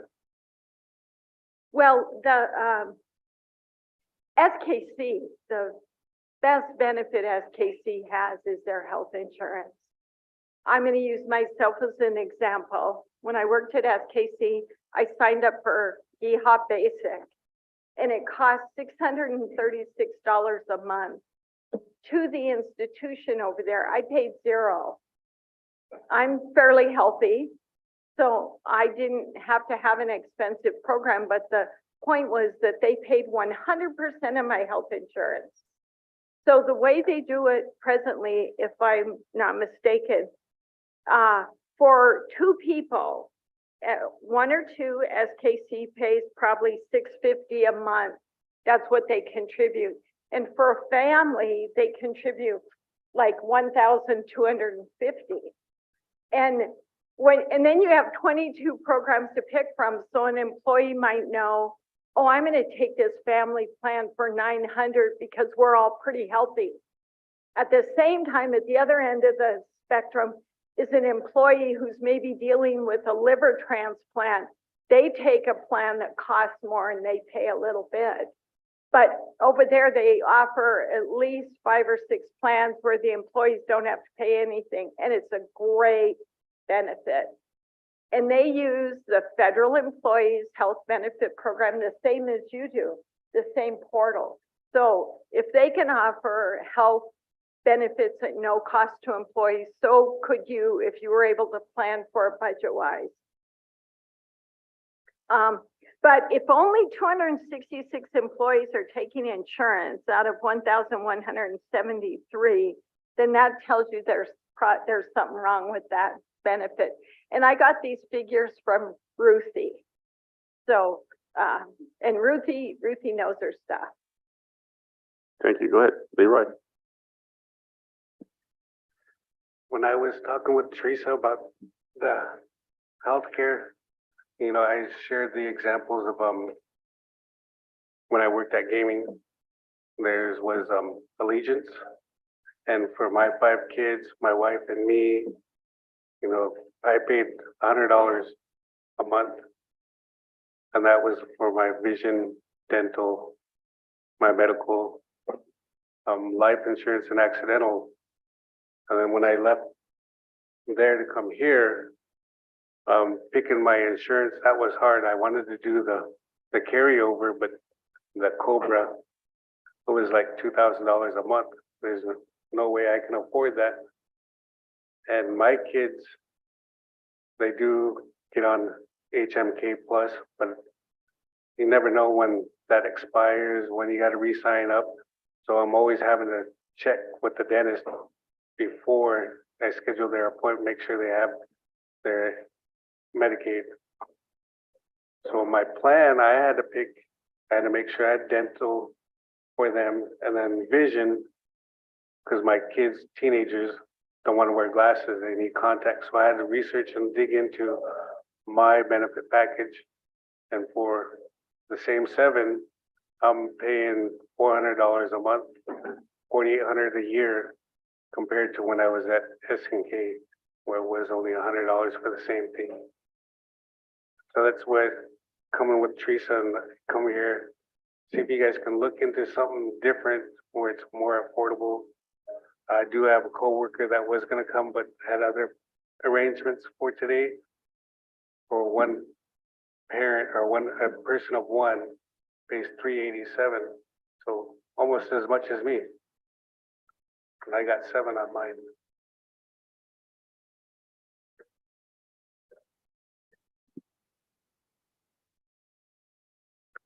He provided some numbers, but I didn't study it.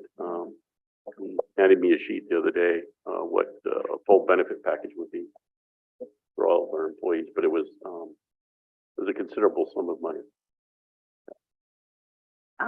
You know, Mr. Chairman, council members, so it was a really good idea to have this mini job fair. That was great. And you think about employee recruitment and trying to, your resolution, your jobs resolution was really about, you know, helping individuals find the right job fit. And then you want to retain them. You want retention because it costs you so much to recruit again and retrain. And your benefit package is a consideration before someone decides that they want to come to work for you. Even if you made a commitment that you would pay 80% of the monthly premium or 90% of the monthly premium, you might get, could save employees money, and that might be a better tool for recruitment. And then hopefully, the bottom line goal is to cover tribal members with as much health care as possible so they can make good choices about mental health and addictions and get the care when they need it. That's really what you're talking about, because it's a shame that you have over 1,000 employees and only 266 elect the benefit. Yeah, thanks. Well, it's similar to the, fully investing in the retirement benefit and exercising due diligence in that a lot of our employees don't. They don't maximize the potential of our retirement program and the contribution that's there. And when they do, they pull it out every pay period. Carol? So exactly what needs to take place, Rick's not here to do this.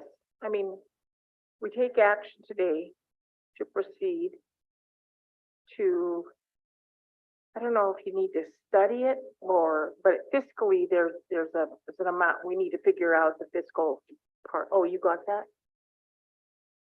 Yeah, we got information from Joe because when Joe was here, I was challenging the lack of placements or maybe we all were, but could it be a better recruitment tool if he increased the healthcare benefit for the employees at the health department and then look at taking that out of third-party revenue or even expanding that third-party revenue to the entire workforce.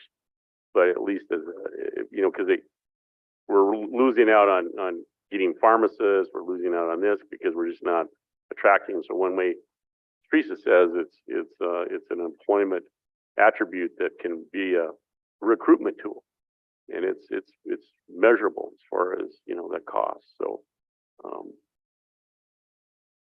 Joe's monthly premium for,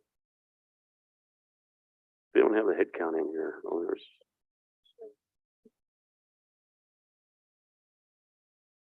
I'm assuming it's got to be the entire workforce.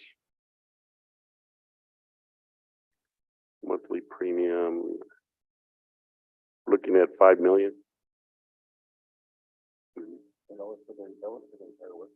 Yeah, for the entire workforce.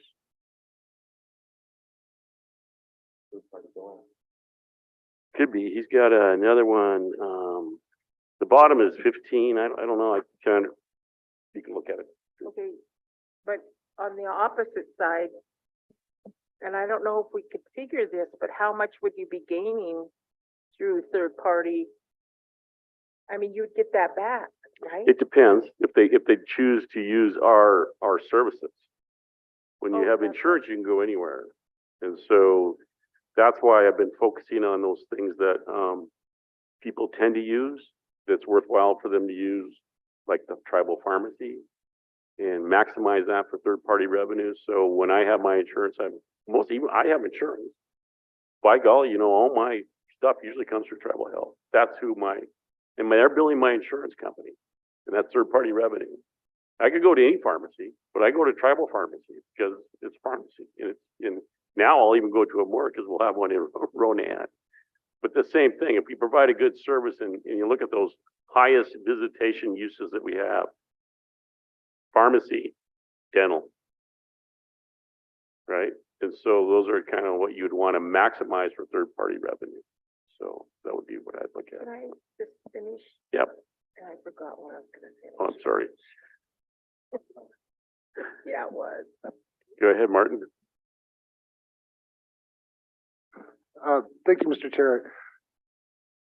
If we were to do this, I can right now 100% see why people don't choose insurance. Because it's a hassle. It's literally harder to get things done if you have insurance than it is if you don't. And, I've just been trying to do simple things, an MRI, an injection, seems pretty simple, but these places around here are so conditioned and they know tribal health's policies better than I think tribal health does, because they know if tribal health denies, even if your insurance approves, it's going to get denied by tribal health and they're not going to pay tribal health. And so literally places around here won't schedule you because even if your insurance has approved it and tribal health hasn't done it yet or hasn't got met, you could be responsible for that bill. So if I didn't have any insurance at all and I went to wherever, and tribal health was my primary, I don't think I'd have as much problems. Instead of waiting for 2 months for an MRI, waiting another 2 weeks for an injection, and this is all because I don't want to do opioids and, get on that kind of stuff. And it's like, why am I paying for insurance? And that's, I know that people out there, that's their decision. Is like, why should I if I have tribal health? And so, I'm ready to cancel my insurance because it's a waste of money for me right now. So that's my soapbox of the day. The other item we were talking about is setting our own minimum wage and trying to elevate the lower branch of our government so then it does become more affordable for them to engage in some of the fringe benefit packages. That's another tool in our tool bag that we're kind of evaluating. But I know we're going to keep this going. We'll look at the insurance. It's something that we can try to maximize, and it is the same as an hourly wage increase. It's a matter of, it's a little complicated because of, what Martin's talking about is that historical Indian Health Service, tribal health not paying the damn bills on a timely fashion. And then it gets all muddied like that. And that's one of the problems, like people get turned into credit, because tribal health or Indian Health Service wasn't paying the debt. And that's unfortunate. We got to break out of that paradigm. If I could make a suggestion on how to move forward or maybe a starting point. It might be helpful if you sought information from SKC on their plans that they offer and the costs and what they pay. And then you could start with the SKC list of plans that they offer and they pay. And then you could come do a crosswalk between the number of plans you offer and what you pay. You are not required by law to offer 15 plans or 25 plans, but then you could look at the benefits and determine, if you wish to, what plans you could offer that are lower cost where you could pay 100%. And maybe it is only one individual plan and one family plan, but it's a place to start. So you could offer one of those, and then you could see whether or not your participation in this health benefit increased. So the chances would be that we would hope that for larger families and lower income families, they would go, great, I can have this plan and pay nothing, I'm going to take it. At SKC, we had one gal that came in and she had 11 kids and it was awesome. It was the first time she had health insurance. She was so excited. I get to cover everybody. I get to have a choice. So I think you should do a crosswalk between theirs and yours. And a step forward would be just achieving at least 2 plans, family plan, individual plan, where the employee didn't have to pay. Yeah, the challenge that I was trying to do with our personnel office, and maybe this will come to be with our process as we engage with the new human resource position they just filled, is they've never done this. And this is what I was challenging them to do, is look at what our tribal health service provides. And then look at the suite of insurance providers that they're running through personnel and try to match that up. So what is the best benefit? And that our employment office would provide that information right to the employee based on whatever their situation is, individual or if it's a family. And then what are their particular interests, their age, their health concerns that they might have, to maximize it all. But right now we don't do that at all. You're right, we don't do that one bit. So there's no research really being done by, or their connection between tribal health and our personnel office on making recommendations, maximizing, leveraging what we have, and they're not doing it. And so the crosswalk to the college would be the first step. Yeah, go ahead, Len. Thank you, Mr. Chairman. I'm glad you brought that up because one of the things that's always concerned me is that enormous amount that is sitting in third-party billing. It's been sitting there for years, and we've never had a plan in place on how to use it. And it looks good on paper that we have all of this funding there, but there's never been a plan that's been brought to us on how we can effectively serve not only the workforce, but looking out serving all of our members. But I think we really need to seriously look at least doing that for the employees for starters and see how that works. But we just cannot be sitting here and not doing anything with that third party funding. It's not doing anybody good. Anybody else? Yeah, go ahead, Ellie, and then Jennifer. I just want to thank both of you for bringing this forward today. Super important. I would be willing to reach out to SKC to see if we could get somebody in here to have a conversation with us, do a presentation. Do you have any thoughts about who that might be now, Teresa? I think Teresa Sias would be able to do that. And they've also hired an awesome human resources person. They could come over and then the other part is once you have that health insurance benefit, being encouraged by your HR folks to sign up for like the email list because there's so much out there where you can get on mindfulness, nutrition, mental health through an automated message depending on who your plan is with. But I think comparing their plan and our plan would be the best. Jennifer? Yeah, thank you, Chairman. Thank you, Teresa, and thank you, Leroy, for coming in. This is so important. And I think that insurance is it's so complicated. It's really difficult to understand. And I think that, I don't know who we would ask, but, maybe Joe, I don't know, but to have somebody give us or create a bullet point, not an article, but like a bullet point of like the benefits of having health insurance and what you could get with health insurance. And then I think we'd have to have a conversation with tribal health about do some policies need to be changed so people can access their health insurance the way it's supposed to be accessed, and that, what can they do to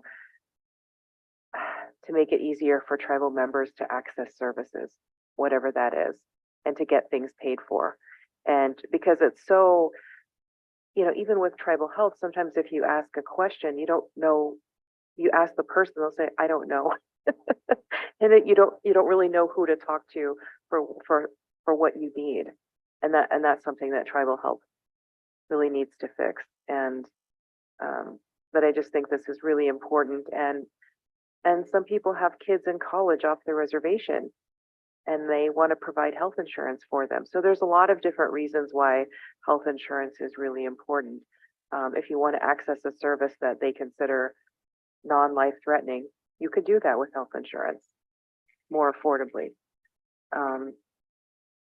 So anyway, I'm really grateful that you guys did this work and that you put some thought into this, because this effort that you did and these thoughts that you put together could benefit a lot of people. So thank you.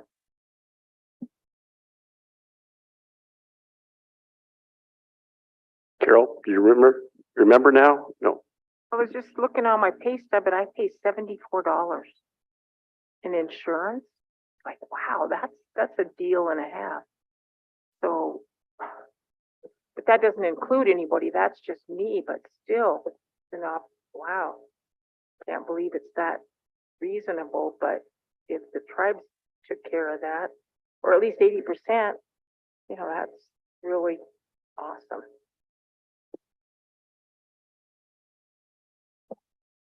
All right. Well, go ahead, Leroy. So you guys brought up some interesting things and that kind of triggered me. Who would I talk to then? Because like I said, when I worked at gaming and then my transition here, at that time I was under Allegiance. My wife had a procedure done, came here, I was still covered, got my insurance. That was almost 4 years ago. And we get a letter from Tribal Health saying that we are responsible for that procedure, you know, going from then till now, talking with different people in Tribal Health. They need to get a letter from Allegiance, who was covered, your policy, when it started, when it ended, when you started your new job, when that policy started. So getting all this legwork done for this person at Tribal Health, now I get a letter saying I'm responsible for my wife's procedure when I was covered. So who do I go and talk to about getting this fixed? Because it's on, like you mentioned, it's on her credit report, $3,000 bill. And that's also the frustrating part, because I'm paying for my insurance. Like you said, Martin, these clinics around here, hospitals, they know how everything works.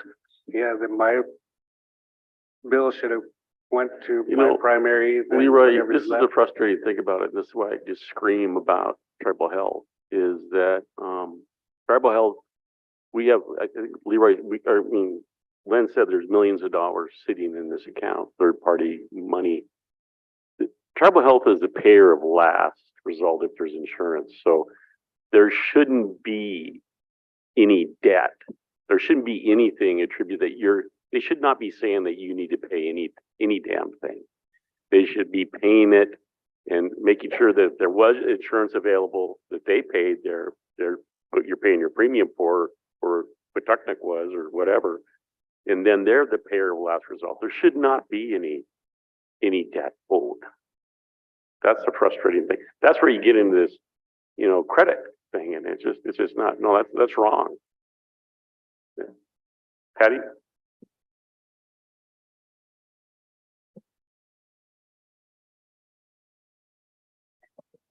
So I will say Tribal Health is following their policies, right? And that's what they're doing. So they're a very policy-driven organization, as they should be, because they're in healthcare.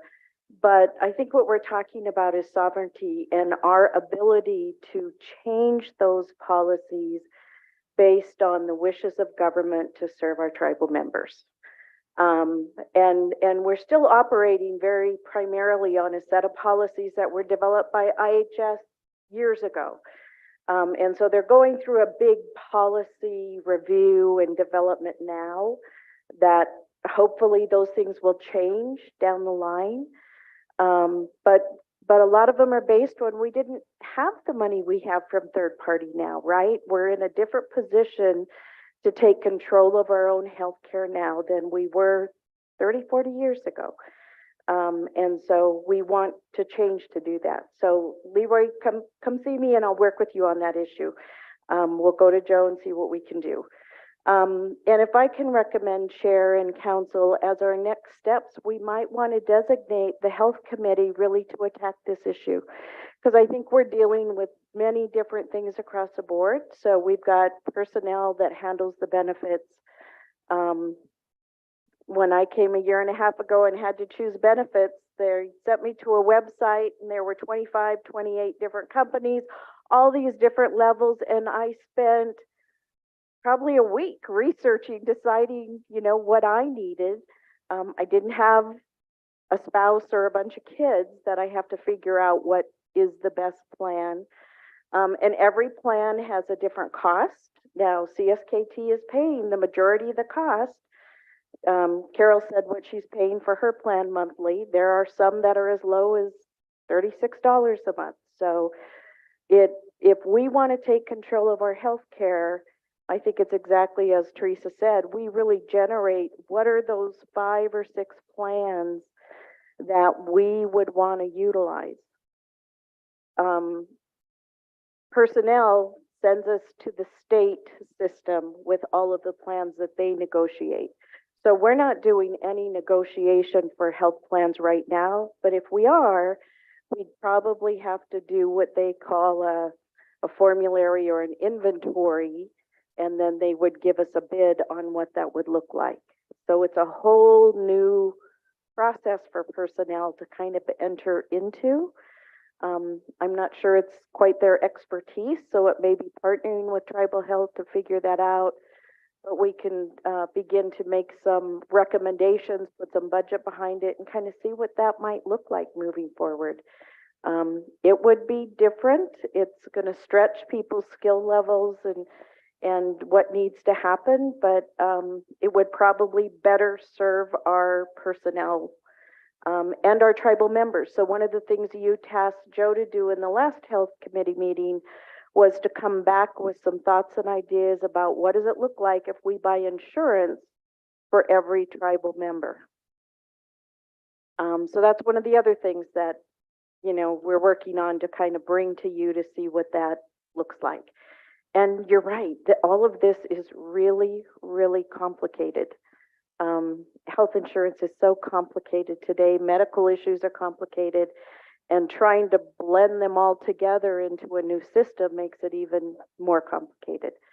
I think one of the things that would really behoove the tribe is to create these positions of, I don't know what we call them, I'm going to call them an advocate, who help walk those people through those conversations with their health insurance, because it's difficult in understanding and blending that with tribal health. There really isn't people who play that role right now. And there's some providers who want to push all their costs through tribal health because they've had good pay from tribal health.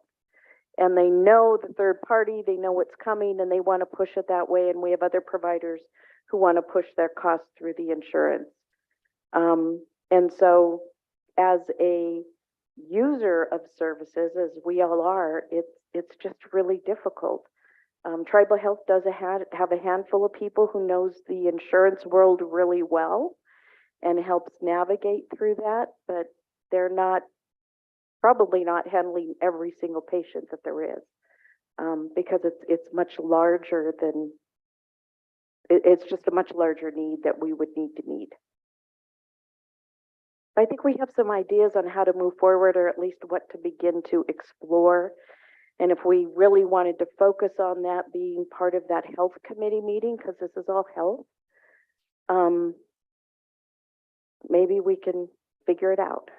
It is all health, but it's also employee recruitment, it's employee benefits across the board, and leveraging what little money we have by utilizing the services we provide, billing ourselves with our insurance, and it's like keeping the money internally. Don't let the money go out. That's one of the key things. So yes, we'll drill into it, and we'll bring it on a topic again for the chairs meeting on Monday. Thank you, Patty. Leroy, thank you. Jim, got something?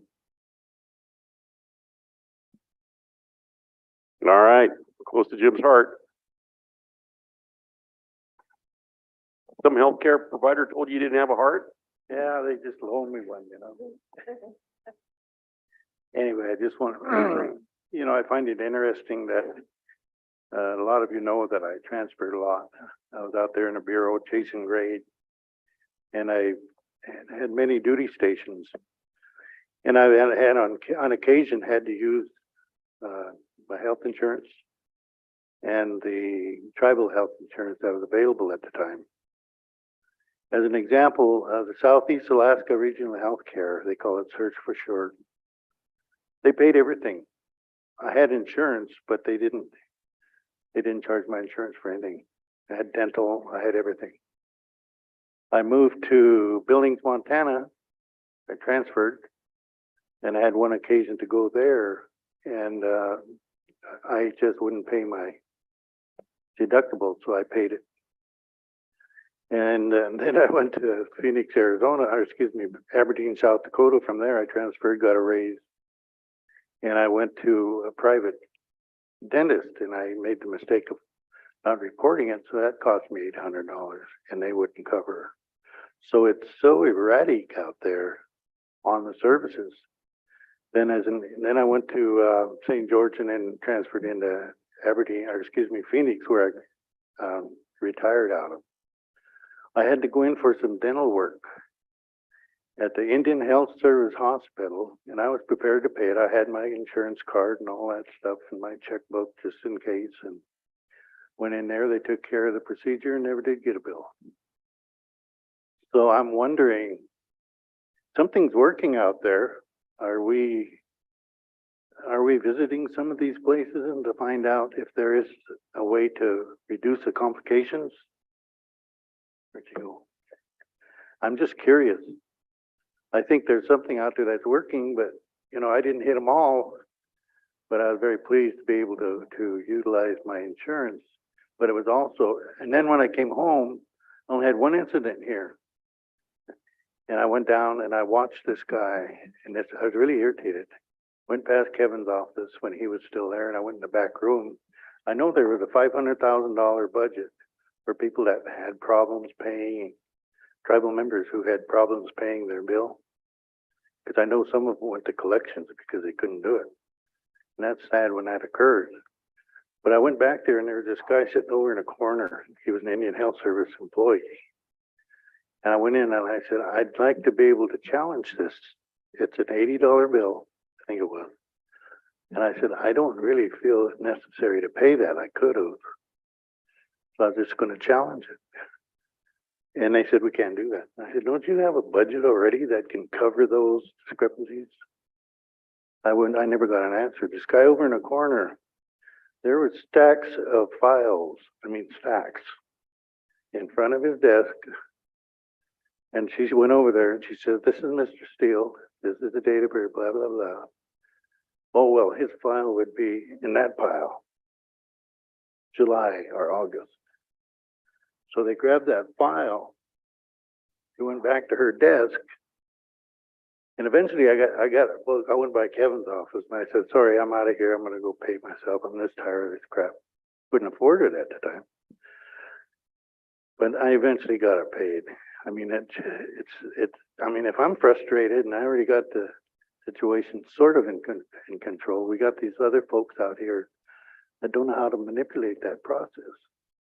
They can't afford health insurance.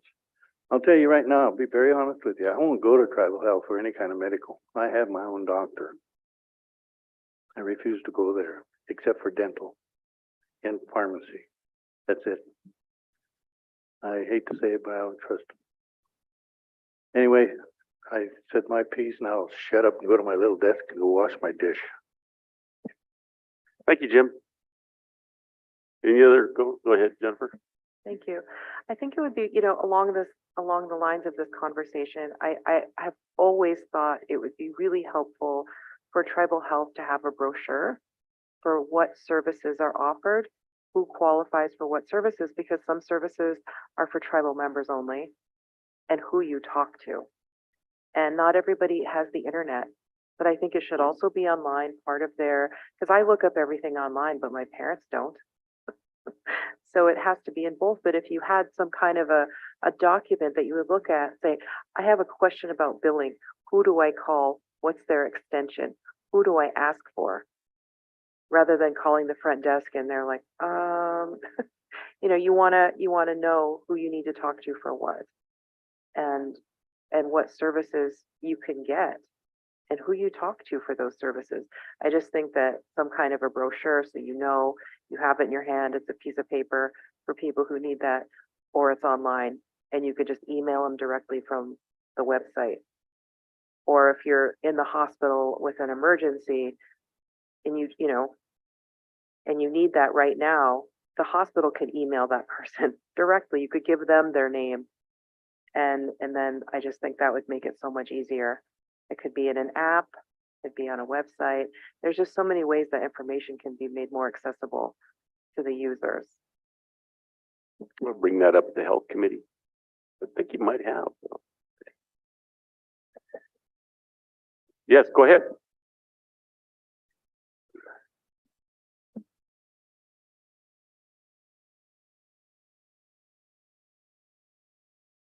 Yeah, push the button on your mic. Teresa and Leroy for being advocates for people like me. I am one of those employees who did opt out of the insurance because it was going to be roughly 600 plus. I raised my nephews. I have custody of them. And when my last youngest nephew came to live with me, I was ordered by social services to take him in for an emergency visit at in Ronan. And I ended up getting a bill for it, and then I wasn't sure who pays for this bill because I was told to take him in there. Is it social services? Is it tribal health? Who pays for this bill? Because he had just recently come into my life. Anyhow, and this was pre-COVID, and then this bill followed up just this last year. I got a thing from the courts, and it went to collections, and then their lawyer was coming after me. So I had to go to justice court, pay a filing fee, basically met with their attorney at court there and tried to explain the situation. I did not feel that I was responsible for the bill, but it is affecting my credit. And I'm just thankful for you guys advocating for people like me because I don't normally speak up, but I'm so happy to hear that it's being brought to light. And maybe there is something that can be done. Like I said, I did opt out of the option for insurance because the expenses for it. I don't really receive any benefits for taking care of my nephews. I do get the child block grant, and I'm thankful for that, but insurance would be great. Take them into a place that I feel comfortable taking them into because the dental list for IHS is very long and it's months out. And so sometimes we have to go other places to get those things that we need. Anyhow, that's all I have. Thank you. Thank you. Anything more? Thank you, Leroy. Thank you, Teresa. Anybody else? Comments? Yep. Oh, but Jen? Oh, Carol? There's something in our email about the response to tech mining. Sharon, the former, Jen just sent it out, and I don't know if you need council approval, but it looks good to me.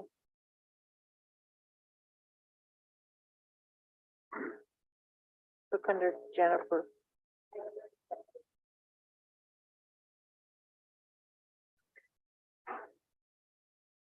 It's on that Sherman Hogan, Oregon, former premier. It's a response. And Jordan's right out there if you guys have questions. About the double dipper? Anything that it sheds a light on the corruption of British Columbia. Man, tech mining is good because it's all true. I think it's strong language. Yeah.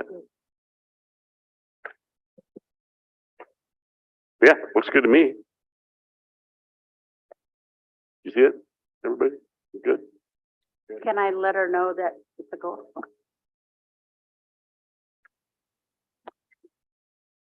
Consensus? Consensus? Okay, we're good.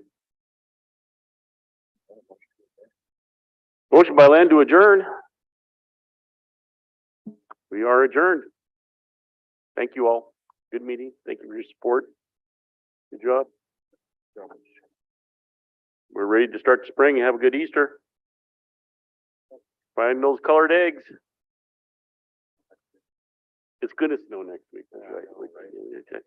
I'm gonna rely on Pitts to bring the sunshine on Thursday next week when it's gonna be so bad. Well, no, next